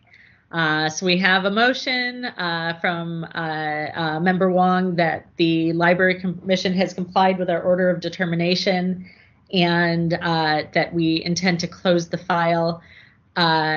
We have a second. I'd like to open this up for public comment. Would anyone who is not party to the case like to make public comment? I see anonymous. Is that Mr. Pilpel? It is. Okay, you are first in line. Would anyone else like to make public comment on this motion? Anonymous number 3. Anonymous number 3, you are second in line. Would anyone else like to make public comment on this motion? Sullivan. Mr. Sullivan, you are third in line. Would anyone else like to make public comment on this motion?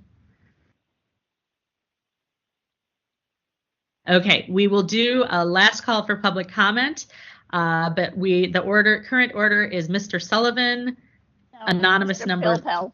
Excuse me, Mr. Pilpel. And I thought I had it perfect. Okay, Mr. Pilpel, anonymous number 3, and Mr. Sullivan. Mr. Pilpel, Ms. Leger will let you know when she is ready with the timer. Thank you. Mr. Pilpel, are you ready? I am. Go ahead, sir.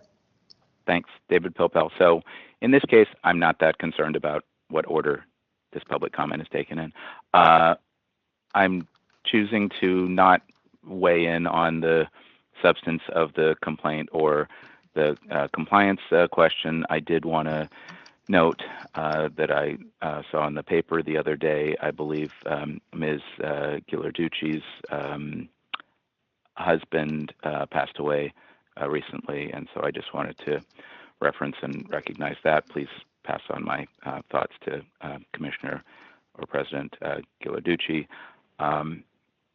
I could talk about my past experience with the Library Commission, which has been pretty good over many years with many commission secretaries, but I'm not going to right now. The other thing I just wanted to reference briefly is that these larger questions of how this commission and frankly all boards and commissions and policy bodies address public comment and deal with technical issues and announce and clarify and star 3 and raise hands and all of that stuff, I tried to address pretty generally in the one-page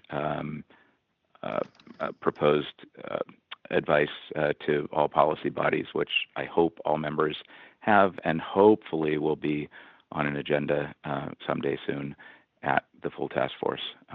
So anyway, those are my thoughts, and I leave the question of compliance to the group. Thanks.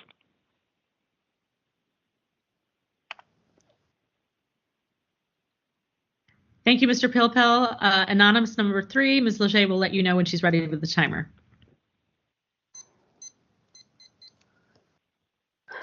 Anonymous number 3, are you ready? I am. Go ahead. Thank you very much. This is Anonymous number 3. I think your original order of determination found 2 violations. One violation was the failure to give opportunity for public comment, and the second violation was for charging a toll number. The second one doesn't really matter at this point. They've solved that clearly. On the first one, I sent you a message into the public correspondence. The only comment I have is regarding the hand lowering. In the packet, the Library Commission appears to state that the original violation, the reason it happened against Mr. Warfield and the Libraries Association was because they lowered these hands. And I have never been to the Library Commission. I have been to the Police Commission, which I believe uses the same exact WebEx system. And I experienced, I think it was now 2 weeks ago, a similar thing happening to me, which is I was trying to speak actually during a particular public comment period. I raised my hand while the last person was still speaking. It told me I raised my hand. The person finished speaking. The secretary, I guess, either looked at the queue and missed me and then lowered my hand, or they don't see if you raise your hand during a person speaking, and then they forcibly lowered everyone's hands. So it is not the case that technology requires them to forcibly lower everybody's hands. Technology requires them, if they want to lower anybody's hands, then they have to lower everyone's. They could do like SOTF does and not do any of this forced reduction of hands, and basically just leave people in the queue and have them, just like you would in real life, where you don't physically remove people or turn down their hands. You let people stand in front of the lectern if they feel like it, mulling around, waiting till they can speak. So the option is for commission simply to not use that feature and to have the clerk track who has spoken. That is an option for commissions. Thank you. Thank you for your comment. Mr. Sullivan, you're next in line. Ms. Leger will let you know when she's ready with the timer.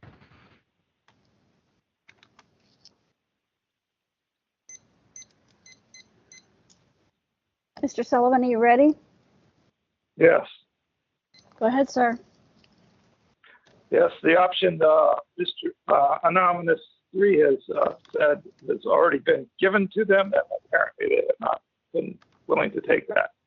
On the feedback that is heard, that is on the caller side, because the open mic and speaker are too close together, or it often happens when you're on a speakerphone or have 2 phones or whatever. Anyway, that's it. Thank you for your time. Thank you for your comment. Is there anyone else who's not yet had a chance to speak, who is not party to this case, who would like to make comment on the motion?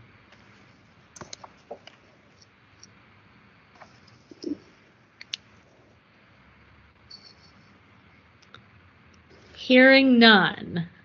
Members, based on these comments, do we want to make any changes, or are we ready to proceed with our motion? Okay. I think we're ready to proceed. I do appreciate everyone's comments, especially since, as it's been pointed out, we're talking about the Library Commission, but so many commissions and meetings have been dealing with the technical aspects of remote meetings. So I think it's good to have these conversations. I'm sure if we continue to have remote meetings, these questions will come up again, and your comments are very helpful. And as I said earlier, Mr. Warfield bringing this to our attention, I think was very helpful. So, Ms. Leger, I believe we're ready for the vote. Okay. Member Wong? Aye. Member Wong, aye. Member Neighbors? Aye. Member Neighbors, aye. Chair LaHood? Aye. Chair LaHood, aye. Moved by Member Wong, seconded by Member Neighbors, that the excuse me, that the Library Commission has complied with the order determination and to close the file. Okay. Thank you, Mr. Warfield. Ms. Shaw, we appreciate you being here today. Ms. Leger, we are ready for the next item. Thank you. Okay, just a second.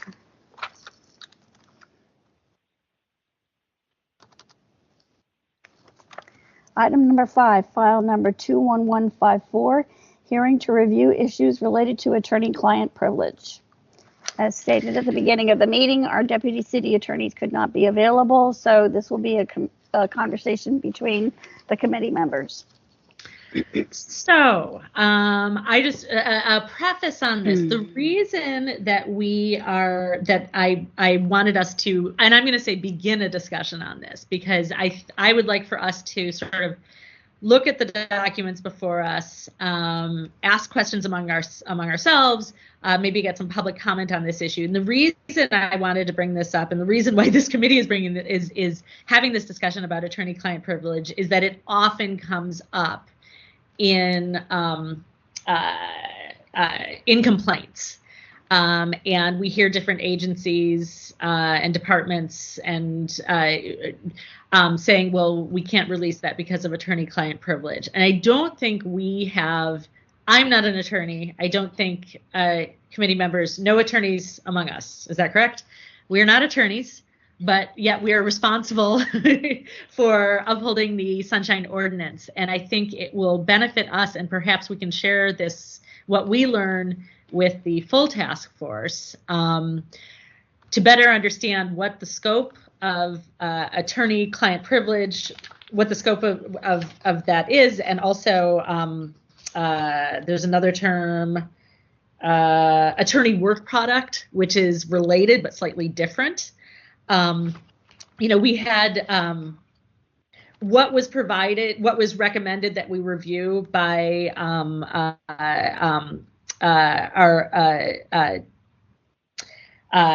deputy city attorneys. These were all publicly available documents, which is why I asked Ms. Leger to include them in the packet. And I, hope members of the public were also able to refer to these, because this is going to be the basis of our discussion. So let's open it up. Was there anything that stood out to either of you that you would like us to have a bit of a conversation about? I made some notes here, but I wanted to open to you. I just gave sort of this preamble. What interests you? What do you find confusing? And what do you think would be helpful for us and for fellow task force members who maybe do not have legal training to be able to better interpret this? Member Neighbors, I see your hand raised. First of all, I appreciate so much you starting this discussion and putting it on the agenda and making sure that we're able to include the public in the discussion as well. Super important. Sad that our DCAs can't be here to engage with us on the topic. I think that would have greatly increased our ability to understand the technical issues here, and it has been a priority for us, and I hope that they can prioritize some time with us in the future to discuss it. I also want to say that I was surprised to see that the response was specifically from the Good Government Guide, because in fact, that's been a contested issue for much of the discussions that we've had. And my understanding, and maybe I'm wrong, my understanding of the Good Government Guide is it is not in itself legislation. It is the perspective of our former district attorney in terms of interpretation. And so I think that's where we've actually run into some issues in the past. And it's interesting. I wish that we were able to have, and this is always an issue with Sunshine, this tension between relying on the city attorney to be our attorney on this, and then the issues that we have with the city attorney in terms of, the concerns we have about, attorney-client privilege with them being the attorney. It would be so amazing if we were able to get some outside resources as well. And I wonder if that's possible. Can we as individuals, if we can certainly do our own research, but, I certainly know of sometimes I've heard on commissions, when it comes to recusals or something, when commissioners have had questions, they've brought in community attorneys who could give them advice. I would be really open to just hearing some multiple perspectives on it.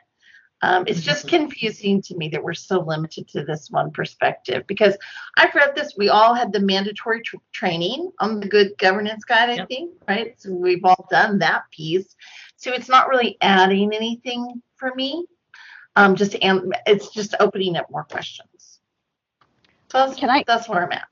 I just want to say one thing. When you were talking, Lori, you said it had been the understanding. It is the perspective of our former, you said district attorney. I think you mean to say Herrera, city attorney. You said district attorney. City attorney, I'm sorry. Yeah. I meant city attorney.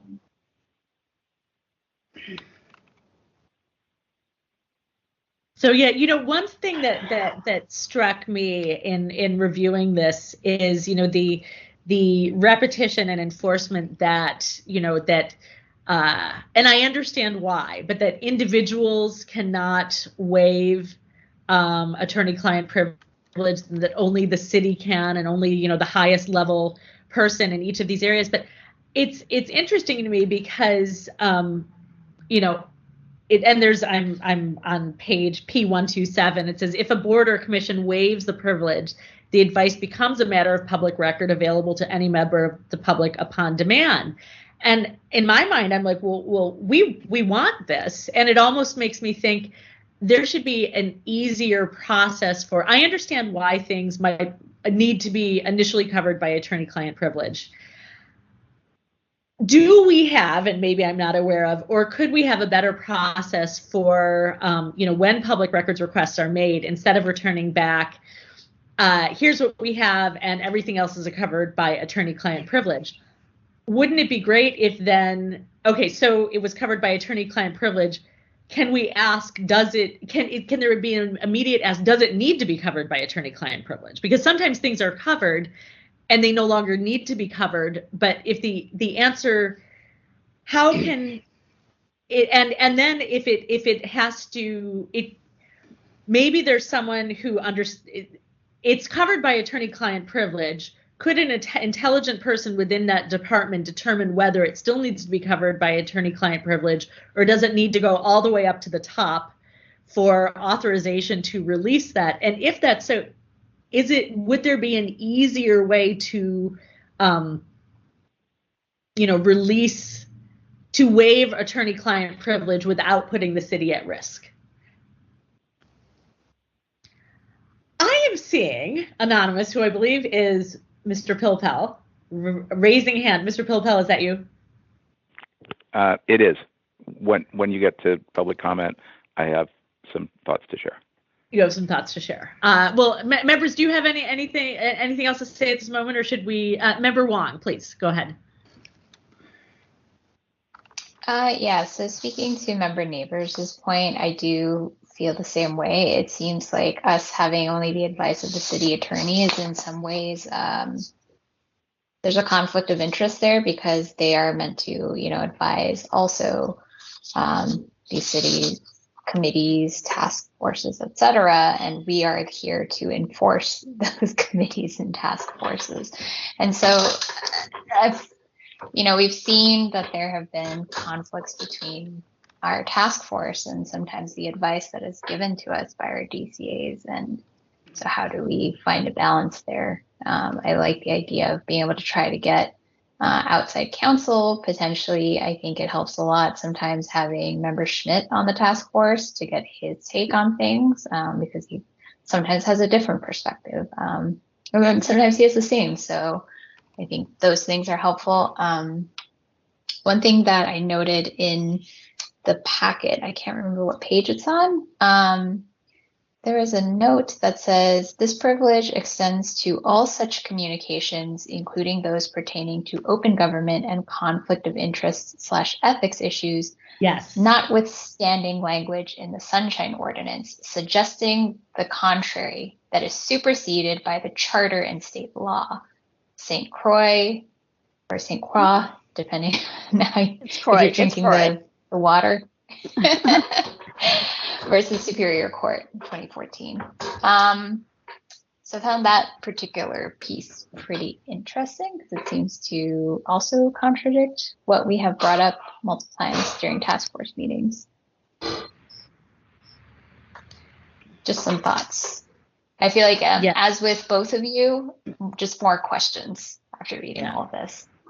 I mean, it almost seems like there's a little bit of an antagonism written into the Good Government Guide. Like, we see you there, we see what you want, but we're saying no.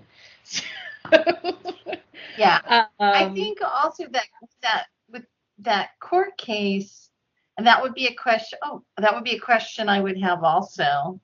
I'm glad you brought that up, Member Wong.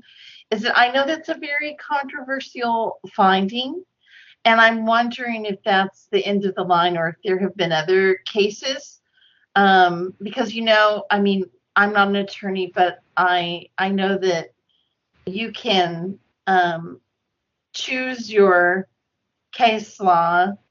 You have an array of cases you can choose from to present and make your arguments with as evidence.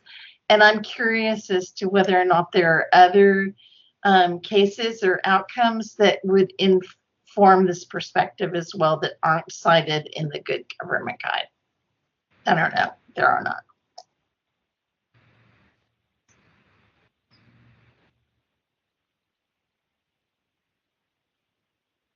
Yeah, I'm scanning the rest of this to see if there's anything else I want to mention before we open it up for public comment. The whole idea, you've both mentioned things that were of concern to me. The idea about consenting to disclosure. I'd like to understand a little bit more about that, and and is there a way to make sure that things just aren't being withheld because they were covered by attorney-client privilege, but making sure is what needs to be, where does that need to be maintained, and where might there be some flexibility, and when there are things that are covered by attorney-client privilege that do not create liability, either do not or no longer create liability for the city. If there could be more if there could be a default to more openness. I'm baffled by the whole attorney work product thing, because it almost seems like, well, anything that an attorney is working on then is automatically covered by this attorney work product doctrine. Member Neighbors, I see your hand again.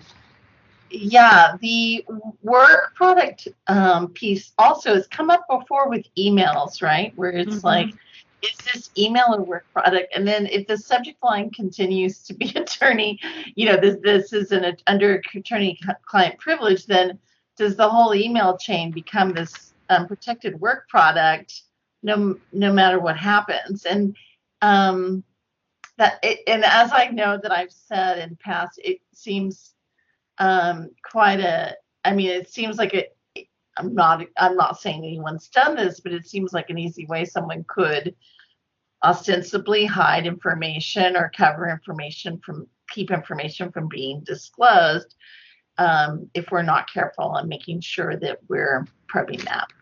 Right, just by CCing an attorney and saying, well, this is part of a discussion with an attorney, and right. So by default it's covered, and then the burden becomes how do we remove that right. layer.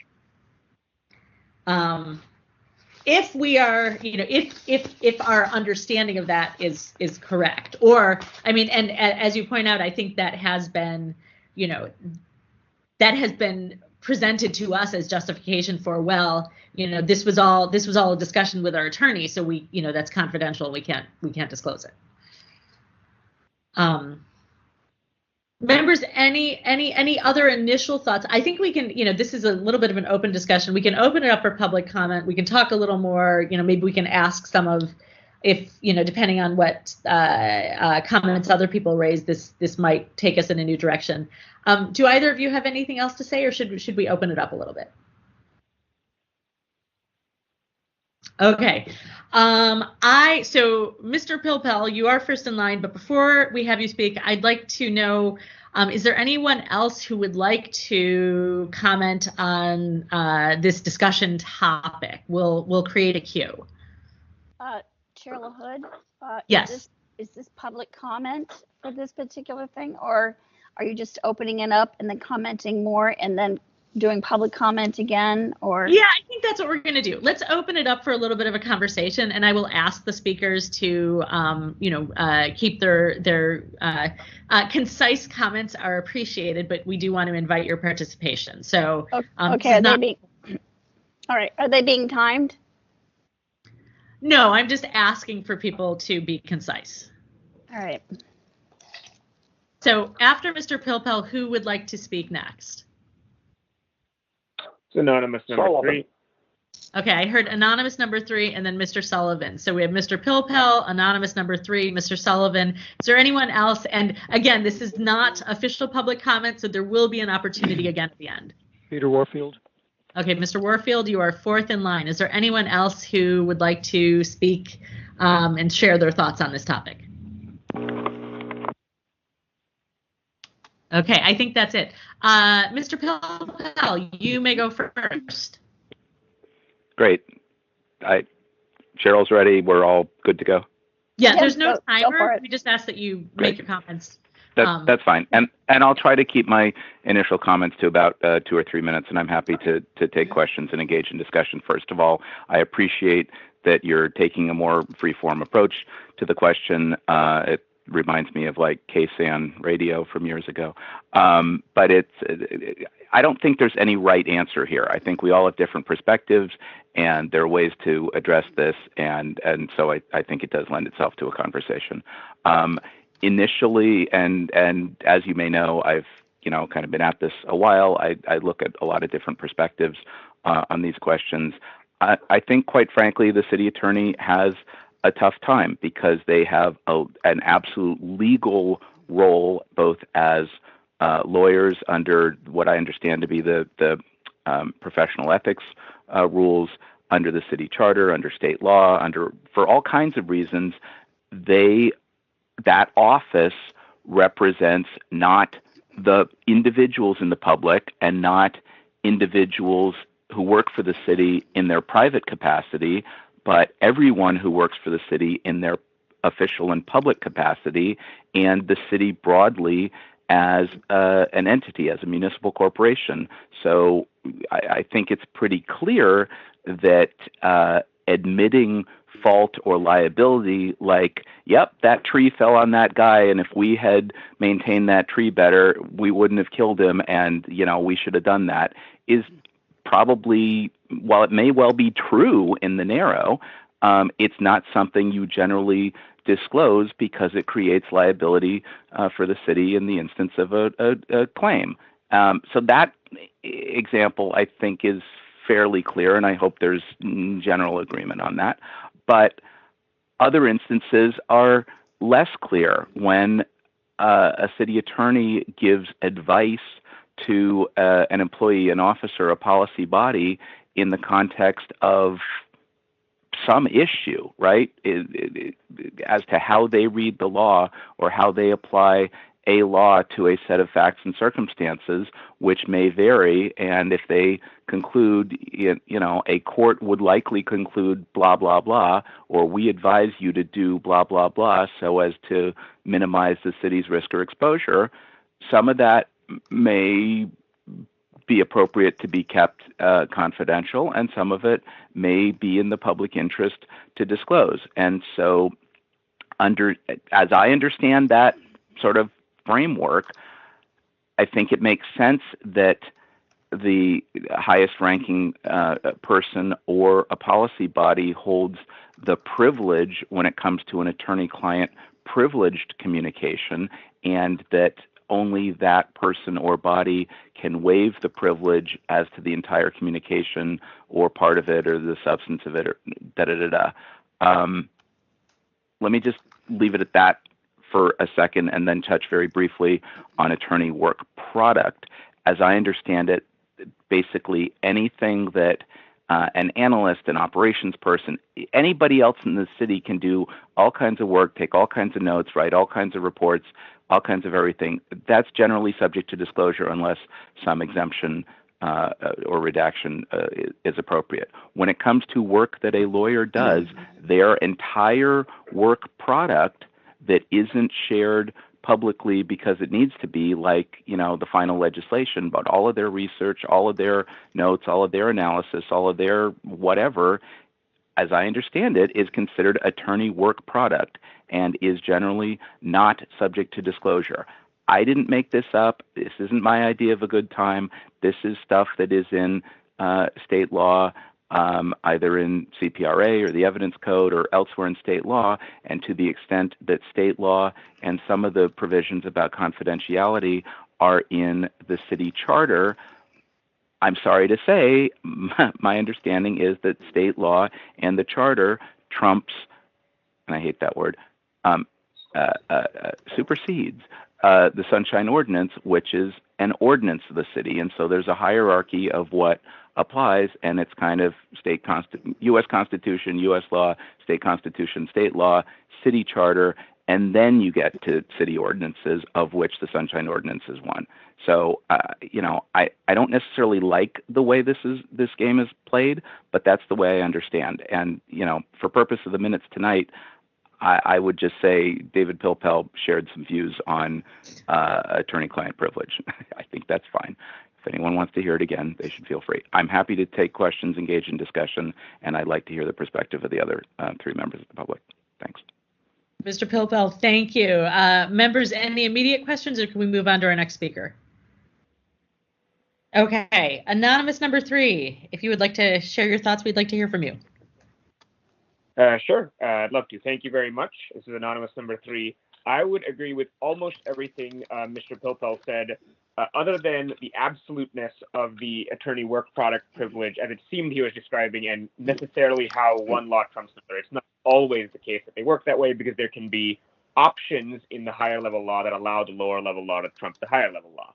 But but I agree with pretty much everything else he said. But what I think that you should be doing here is, I don't think the concern is, at least maybe not to me, I've through my research, I'm not that confused about what is an attorney-client privilege, what is attorney work product privilege. I think the thing that you should do is ask the deputy city attorney, and I've written some questions and I'll send them to the SOTF mailing list, specific questions about what state court cases have interpreted the delineations and limitations of the attorney-client privilege as it relates to the PRA and the Sunshine Ordinance, and the attorney work product privilege as it relates to the PRA and the Sunshine Ordinance. And that's because the Good Government Guide talks in very broad strokes, and it doesn't help you, I believe, to make good judgments in task force complaint cases. What you need to do, in my view, is look at how the precedents have been set by courts that have authority over San Francisco. So that's San Francisco Superior Court, the Court of Appeals, and the Supreme Court. And it is not as absolute as the city attorney makes it seem like in the Good Government Guide, which is written at a very high level, right? It's very generalized. Everything is not privileged by these two things. And in fact, they've come up in some of my cases. There are court cases that find that, well, actually, it doesn't make sense that this kind of thing that even you might think it's attorney-client or attorney-work product privilege actually is. So that's the first thing I'm going to suggest, that you issue specific questions to your deputy city attorneys, that they give you specific written answers to these questions, and that you all, as an SOTF, move to waive the privilege in that memo and release that memo to the public. So the first two questions I read. The third question I would ask that you issue to your DCA is, what state court cases are there in which a California claimed an attorney-client or attorney-work product privilege, where a court has either ruled that some of those documents must be released under the CPR or Ascension Ordinance, or where the agency initially withheld some documents under that privilege and then voluntarily produced the documents nevertheless after litigation was initiated? That's the third question. The fourth question, and this has come up, I know, in a lot of times in my own cases, is if a city non-attorney communicates to another city non-attorney the contents of what an attorney said to them, how do the attorney-client or attorney-work product privileges apply? And I actually know my own non-attorney answers to a lot of these questions, but better to get your lawyers to tell you what the answers are. And these things are more nuanced than the Good Government Guide claims. Everything is not as blanketedly privileged. And especially on the attorney work product, the reason I might disagree with Mr. Pilpul on that is there are cases that show that it's only when it's about legal matters that those drafts and documents are attorney work product privileged. For example, when it's about the administration of the city attorney's office or the district attorney's office, which are both law offices, those things aren't work product privileged, even though they are reflect the impressions of an attorney. That's just one example. Thank you very much. Thank you. We appreciate the thought that you've put to this topic, and those are great questions. Thank you. Mr. Sullivan, I believe, is that correct, Mr. Sullivan? Were you supposed to be third? Yes, he's next. Okay. Mr. Sullivan, would you like to share your thoughts on this topic? Sure. All right. So the first thing is the attorney-client privilege and work product the same of governments beholden to the people and public access laws as it is to a private client? That's the question. The courts still have not worked all this out. Getting down to inquiry versus, well, let me just go down here. Los Angeles City Board of Superiors, the Los Angeles City Board of Superiors versus Superior Court. In order for a communication to be privileged, it must be made for the purpose of legal consultation rather than some unrelated or ancillary purpose. And then another, attorney work product privilege exempts from the disclosure materials created by an attorney in the course of representing a client, i.e. work product, and must be a reflection of the attorney's impressions, conclusions, opinions, or legal research or theories. This is Civil Procedure Code 201803. However, these are narrow categories of records and do not necessarily cover everything that a government attorney touches or discusses with other agency staff. In Croy versus Superior Court, Alan Grossman, I want to point out the attorney-client privilege records sought were between the city attorneys and Croy and the Ethics Commission. The Ethics Commission is a charter city entity that does not make public policy that directly affects the public, as it is an investigative and enforcement agency of government employees, local candidates, lobbyists, and campaign finance. As more of an internal city enforcement commission, it is not surprising that the Court of Appeals ruled for attorney-client privilege in this case. The lower court did not. The court did not address the city's argument that some of the documents are also protected by attorney work product doctrine. One of the arguments that attorney-clients use in the public space is that the public interest is served by the privilege because it permits local government agencies to seek advice that may prevent the agency from becoming embroiled in litigation, and it may permit agencies to avoid unnecessary controversy with various members of the public. But with privilege, and I just want to point this out, with privilege comes responsibility, and this is often overlooked. We are in the midst of a city scandal. The city has a right to attorney-client privilege, but the CAO has failures in serving the government public service. The budget, just for example, the budget and legislative analysis that came out November 12, 2021, just recently, identifies many key issues in contracts between Recreation and Park Department and SF Park Alliance that opens up possible openings for corruption. Every contract in MOU gets reviewed and signed by a city attorney. The key issues in the contract that are issues are probably pervasive in a lot of city contracts and dealings with outside people and agencies. And that's it. Thank you for your time. Mr. Sullivan, thank you. This is these are good discussion points as well. Thank you for helping clarify some of these points. Mr. Warfield, I believe you were next for being interested in sharing some of your comments with us. Yes, thank you. We can hear you. Yes, please go ahead. So first of all, I want to thank you for having this looser approach. I think in general, there's way too much at the task force particularly, but in other meetings as well, a kind of rigidity about time that is counterproductive and difficult for non-professionals and even professionals or people who are used to it. So I appreciate some of the more free-form things. I think that what the law provides is what is a minimum.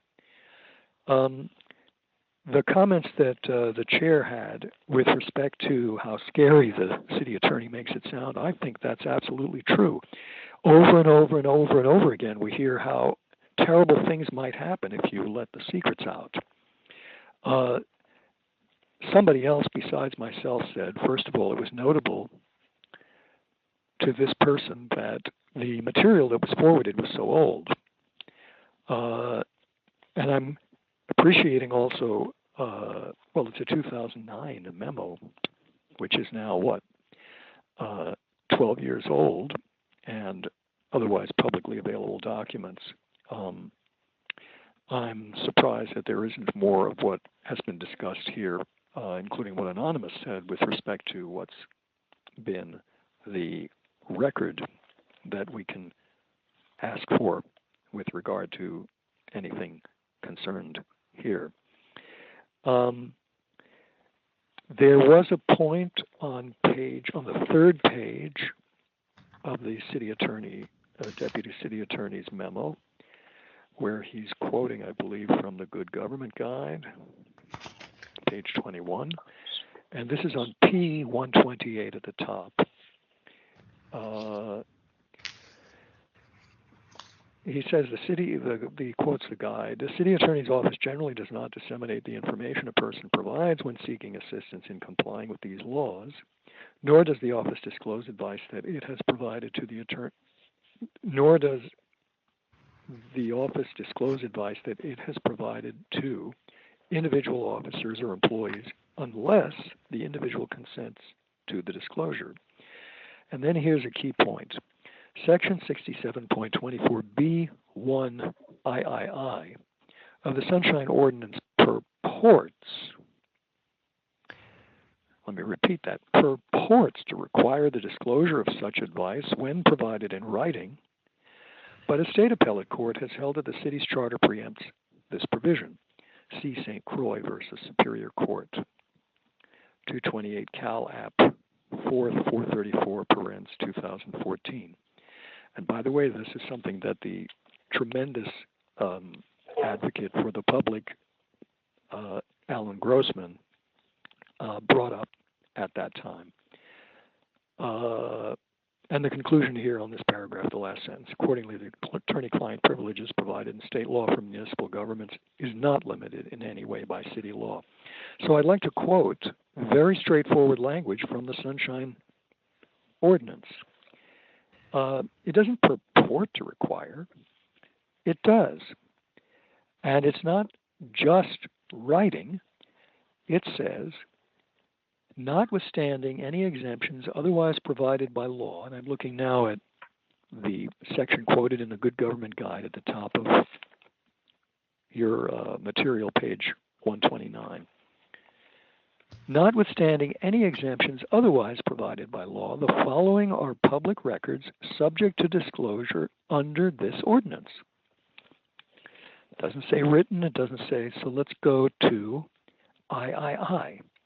Advice on compliance with, analysis of, an opinion concerning liability under, or any communication otherwise concerning the California Public Records Act, the Ralph M. Brown Act, the Political Reform Act, any San Francisco Governmental Ethics Code, or this ordinance. So the Sunshine Ordinance does not purport or pretend or claim or falsely state. It asserts, without qualification, basically all advice on compliance with the open government law is subject to disclosure. Now, if there have been cases, and certainly St. Croix was one, this again was a case brought by Alan Grossman initially, and there was quite a bit of to-do at the time, and there's quite a bit of history here. So I'm very troubled by the pounding on the head of people to scare them into, oh my goodness, maybe I better be super duper careful or skip requesting to have disclosure of what's going on, certainly with respect to advice on open government matters. I would also say that from somebody else, the city attorney, the logic was the city attorney represents the city. Who is the city but the people of San Francisco? So there should always be a preference toward disclosure. One of the things that I'm curious about, actually, is the degree to which redaction or disclosure, non-disclosure happens. It seems to me that sometimes questions asked, are those part of what has to be redacted? It seems to me that the questions are not attorney advice, but that sometimes one can learn quite a bit just from other sorts of things like questions asked, certainly, or like the length of a memo, or how many memos there were, and so on. I once requested attorney opinion about what I considered to be a matter of great concern. And one way that I could find that the library, as an example, had taken a tremendous amount of effort with a software package that I said had many, many serious privacy issues. And it turned out that there were tons and tons of billing hours. I was basically able to learn something by getting bills that the city attorney was giving to the library for consultations and opinions and so on and so forth. So that was helpful, even though there was no disclosure of the specific advice that about the issue, which clearly seemed to be pretty thorny based on the billing records. So there might be other ways of at least getting some information about what's going on with a certain matter, even though there isn't an actual disclosure of the actual advice. And it'd be great to get some clarity on that, and I think it's great that you're taking this up. Mr. Warfield, thank you. Thank you for bringing up these additional issues. Mr. Pilpels, do I see your hand raised anew for to make another comment? No, I just didn't lower it. Okay. If you'd like, I can add a couple more things, or do you want to do some more member comment? Sure, as long as you're talking, because I don't think there's anybody else on the call with us, which is part of the reason that we can do something a little bit free form. So, yeah, please go ahead. No, I agree with many of the comments of the other speakers. Not everything, but many of the comments. Just as another example, although I think the Good Government Guide and perhaps an attorney would argue that the work, see, there was that hum again, that the work product privilege extends to not just legal advice, but I think in one of the pages, I can look it up here, it talked about analyses and reports and investigations and things like that. I believe that has been used and perhaps is still being used on occasion for a department that had an incident or some embarrassing circumstance where they have a report or an operation summary or an incident or something, and they will send a copy of that report to the city attorney in connection with an investigation. And then if you request it either from the city attorney, they'll say, no, that's, work product or whatever. And if you request it from the department, they'll say, oh no, that's now part of an attorney-client communication. We've provided that to our attorney, and we can't provide it to the public anymore. To which I say, well, no, excuse me. If it would have been available from the department in advance, and suddenly now you've sent a copy of it to the city attorney, I don't think that transforms the document or the record itself into a document that's no longer subject to disclosure, or isn't subject to disclosure until somebody else decides that it's subject to disclosure. It may be the incident report about, the falling tree on somebody's head or something like that again is embarrassing or, reveals certain facts, but it's still, an operations record or something that is, in my view, still subject to disclosure. So this idea of hiding or shielding things because you've sent it to the lawyer, I'm not particularly with that program. There may be other instances that I'm not thinking about right this second where these two privileges are used to thwart public disclosure. But in general, I like the idea of not disclosing information that is truly confidential, is kind of current advice, creates risk or liability for the city. I think that actually makes sense. I think that there's a whole broader area of work that attorneys do or work that attorneys review that that we're paying for because we're members of the public and it's our government. And in general, that information, analysis, whatever, in many cases should be disclosable. Maybe there's stuff in there about who talked to who and who knew what when that ought to be redacted or can be redacted. But there's a lot of work that's done. It's like if the controller's office analyzes something for a fiscal reason, or the budget and legislative analyst reviews it for a fiscal or policy reason, that's subject to disclosure. But if the city attorney reviews it to look for whatever they're looking for, then that analysis isn't subject to disclosure. It just seems weird. And again, where it serves a broad public purpose, great. Where it doesn't serve where it serves a broad public purpose not to disclose, great. Where it does not serve a broad public purpose not to disclose, in general, find a way to disclose or disclose as much of it as you can. Like, we spend a lot of time arguing about secrets here, and they're really not secrets. I mean, this is not like, who's got the Russian code book or something. This is like, I don't know how many people rode the bus or walked into the Glen Park branch library or, called for a fire department to show up, whatever. Okay. I'm happy to engage in discussion or take questions. Hope that helps. Thank you for your comment. Oh, sorry, go ahead. A few things. Mm-hmm. Peter Warfield. Sure. First of all, I wanted to note that on page 131, which is page 6 of Mark Price Wolf's letter, there's a confidentiality notice in all caps. And it's one of those scary, semi-threatening things. This communication and its contents may contain confidential and or legally privileged information. It is solely for the use of the intended recipients.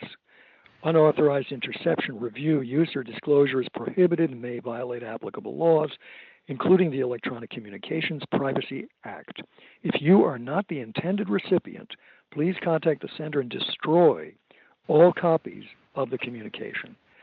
I think that's a pretty scary notice, and I've seen it on any number of city attorney documents, which are clearly public, like the one today. And I guess I find that problematic. I know that when I long ago first saw some of these things, it seemed like, oh my goodness, am I supposed to even be looking at this? Should I wash my eyes out with something? So that's number one.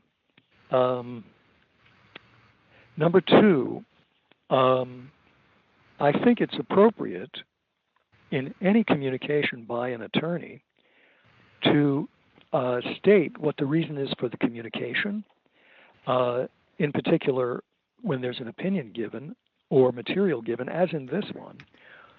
I would like to see what the question was.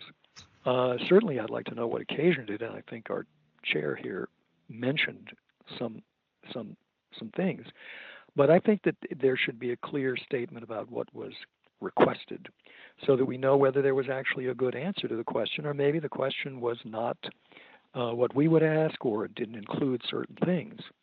One of the other issues, I think, with hearings is that we have sometimes heard claims being made by typically city departments. Our attorney advised, ... And I think that's just a cudgel when they refuse to provide the information specifically what they're claiming they were advised. And again, what was the question that they asked? I think it's really inappropriate, and I think the task force should perhaps have a policy, and I don't know if it's necessary, but I do think, and I've experienced this, there's a claim made. Our attorney advised us such and so. This is supposed to influence the task force's opinion or judgment, and yet there's nothing being shown. And that, I think, is very problematic as well. I think if a claim is made that our attorney agrees with us on such and such, or said this is the right thing to do, there should be an insistence that basically require the attorney information that they're citing to be provided. Thanks. Okay, thank you. Sure. We'll take. This is the second round. Please go ahead. All right. This is anonymous number 3. I'll make it very brief. I think that there's a distinction between what should be, what is moral, what is just, what's good, and what the law currently says. Because if we were looking at things through maybe the former way, I might agree with everything everyone has said here. But I don't think that's how the law currently works. I don't believe the law looks at what would be in the public's interest to release. It seems like the law is that it is just, if the privilege applies, it simply applies. And there's nothing the task force can do. It can ask for people to waive things, but the task force's determination of whether it would benefit the public to waive it, I don't believe can override the client's or the highest body acting, as the city opinion on that. And even though personally I would love if you could, I don't think you can. And the second thing I would say is that the other exception to the work product is specific things about factual matters that are gathered even inside the city attorney's office. And there's a very specific thing about this, but it's important because, for example, I think it was mentioned by one of the previous speakers what kind of information gets kind of hidden through this send it to the lawyer mechanism. There's actually a huge bunch of police misconduct information, including just straight evidence like body cam footage that is withheld under these privileges, even though it has nothing to do with something an attorney did or an item created for the purpose of seeking legal advice or responding to that request for legal advice. And so I think that part of what Mr. Pilpal said is extremely important because it is being used right now to withhold a ton of very important records. Thank you. So I want to say thank you to everyone. I have appreciated your comments. And as I said at the beginning, I think this is sort of the beginning of a discussion. And I plan to go back and sort of go through these questions that have come up, hopefully, distill them down to a reasonable number, and then seek some additional information and bring it back here. Members, is there anything, we've heard a lot of insightful comments and suggestions and various directions that we might take in finding more information on this issue. Was there anything that stood out for you or any other ideas that you've come up with based on what we've heard from these members of the public?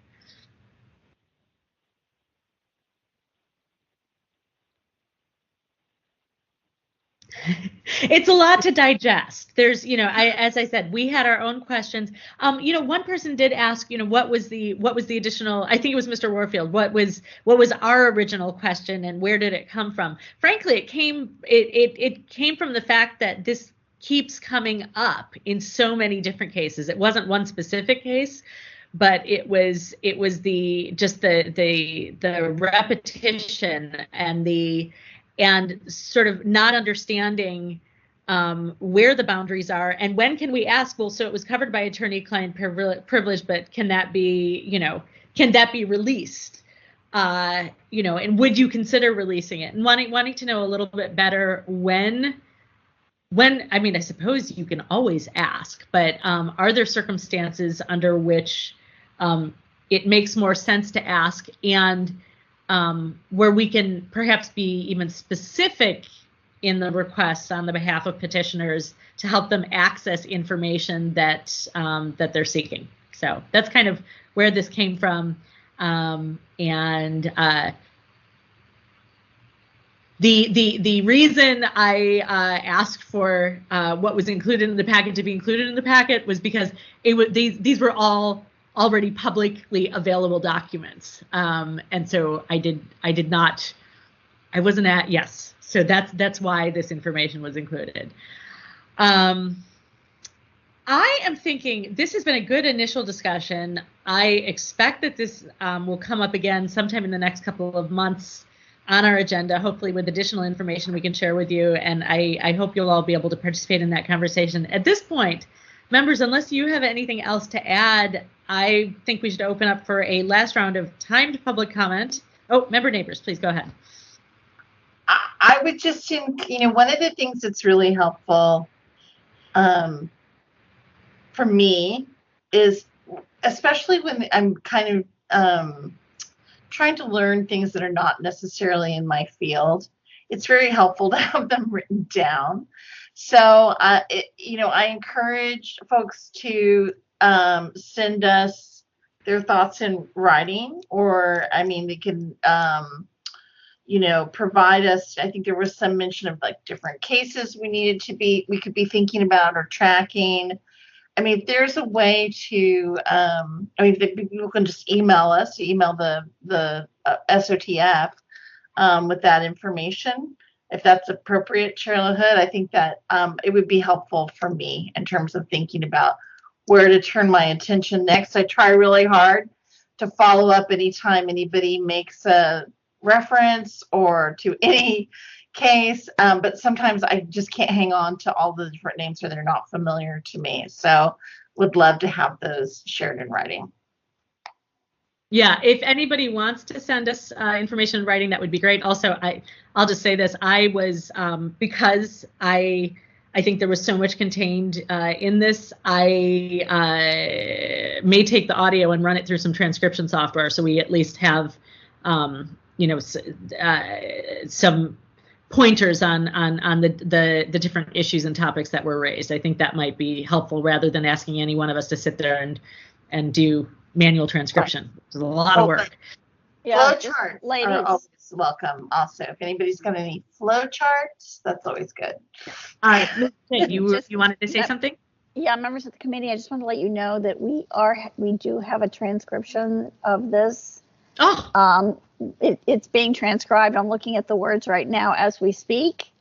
So I think that I could get IT to take that and give it to me so I could send it to the three of you if you really want to spend some time reviewing what was said tonight for thought.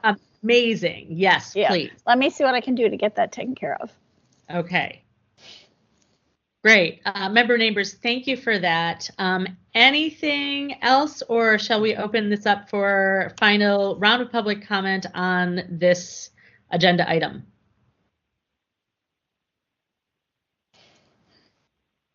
Okay. Would anyone, I know a lot of you have already shared your comments, but if you have any final comments, this is your chance. Peter Warfield. Sure, I know. Okay, I heard Mr. Warfield. I heard anonymous number 3. Anyone else? Okay, Mr. Warfield, Ms. Leger will get the timer ready. This is going to be a timed official public comment. So you'll be first, then anonymous number 3. And thank you again all for sharing your thoughts with us. Peter Warfield, are you ready? Yes, I am. Just let me know when to start. Go ahead. This is Peter Warfield, Executive Director of Library Users Association. We can be reached at libraryusers2004@yahoo.com and by mail at P.O. Box 170544, San Francisco, California 94117-0544. Thank you very much for everybody's, I think, very useful comments on all of this, and in some cases, different perspectives.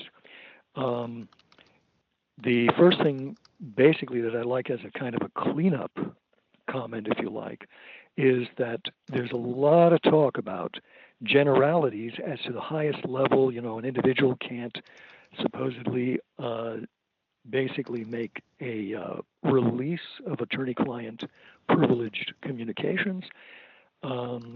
They talk about the body. So I'd like to be real specific. Are we talking about the Sunshine Ordinance Task Force determining whether it wants to make attorney-client privileges for questions that they've asked public? Are we talking about the mayor?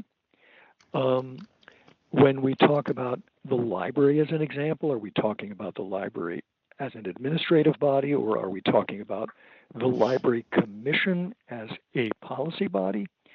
Can the Library Commission say that there ought to be a release of attorney-client information that concerns the administrative function or only their own function? I think you get the picture. The generalities need to be fleshed out with very specific and understandable terms so that we know who is it, who the city attorney is telling us is the supposedly authorizing agency or agent in this matter. And with respect to a transcription, I can say that the caption notes that the supervisors have are awful and many times incomprehensible.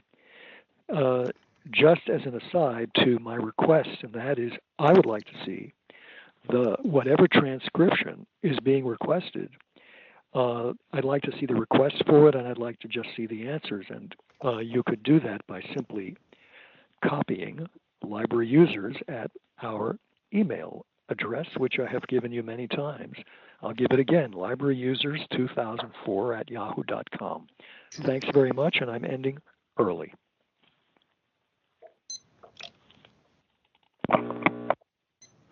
Thank you, Mr. Warfield. Anonymous number 3, you are next. Ms. Leger will let you know when she's ready with a timer. Thank you. Are you ready, sir? I am. Go ahead. Thank you very much. This is anonymous number 3. First of all, I wanted to thank you for having this kind of procedure. I don't think you've had like a general discussion of a topic with open discussion since I think the metadata hearings where you had at least like 3 of them. And I think more topics could be handled in this way. And I think you could, I know at that time you specifically invited various parties at the city to attend so you can get their perspective as well. And that might be useful. The next time you discuss this is ask some of the people who you often have claiming attorney-client privilege to come and give the city's perspective on this as well. You're going to hear it at the complaints anyway. You might as well hear it in this discussion and see if you can understand why things are protected in a certain way beyond just the law, why they are, say, not waiving different kinds of privileges.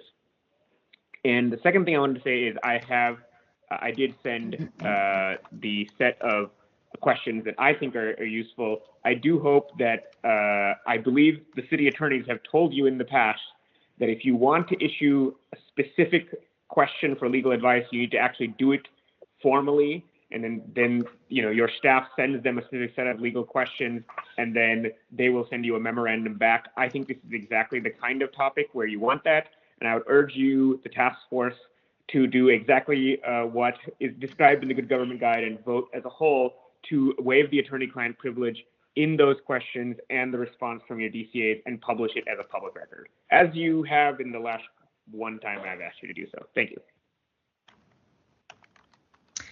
Thank you for your comments.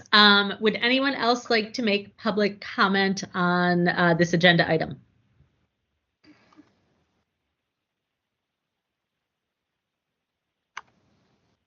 Okay, hearing none. I think we are, thank you everyone. Great discussion. There will be more. Ms. Leger, please call the next item. Item number 6, announcements, comments, questions, and future agenda items by members of the Compliance and Amendments Committee.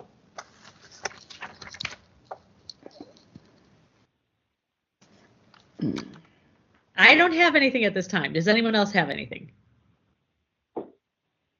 Okay. I think we are ready to move on to the next item. What about public comment? Do we public comment on the fact that we didn't have anything? The item needs to have public comment if it's on the agenda. No, it doesn't.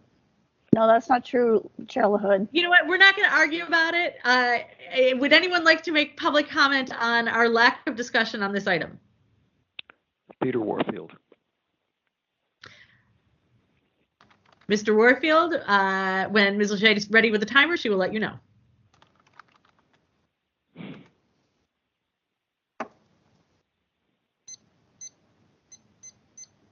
Mr. Warfield, are you ready?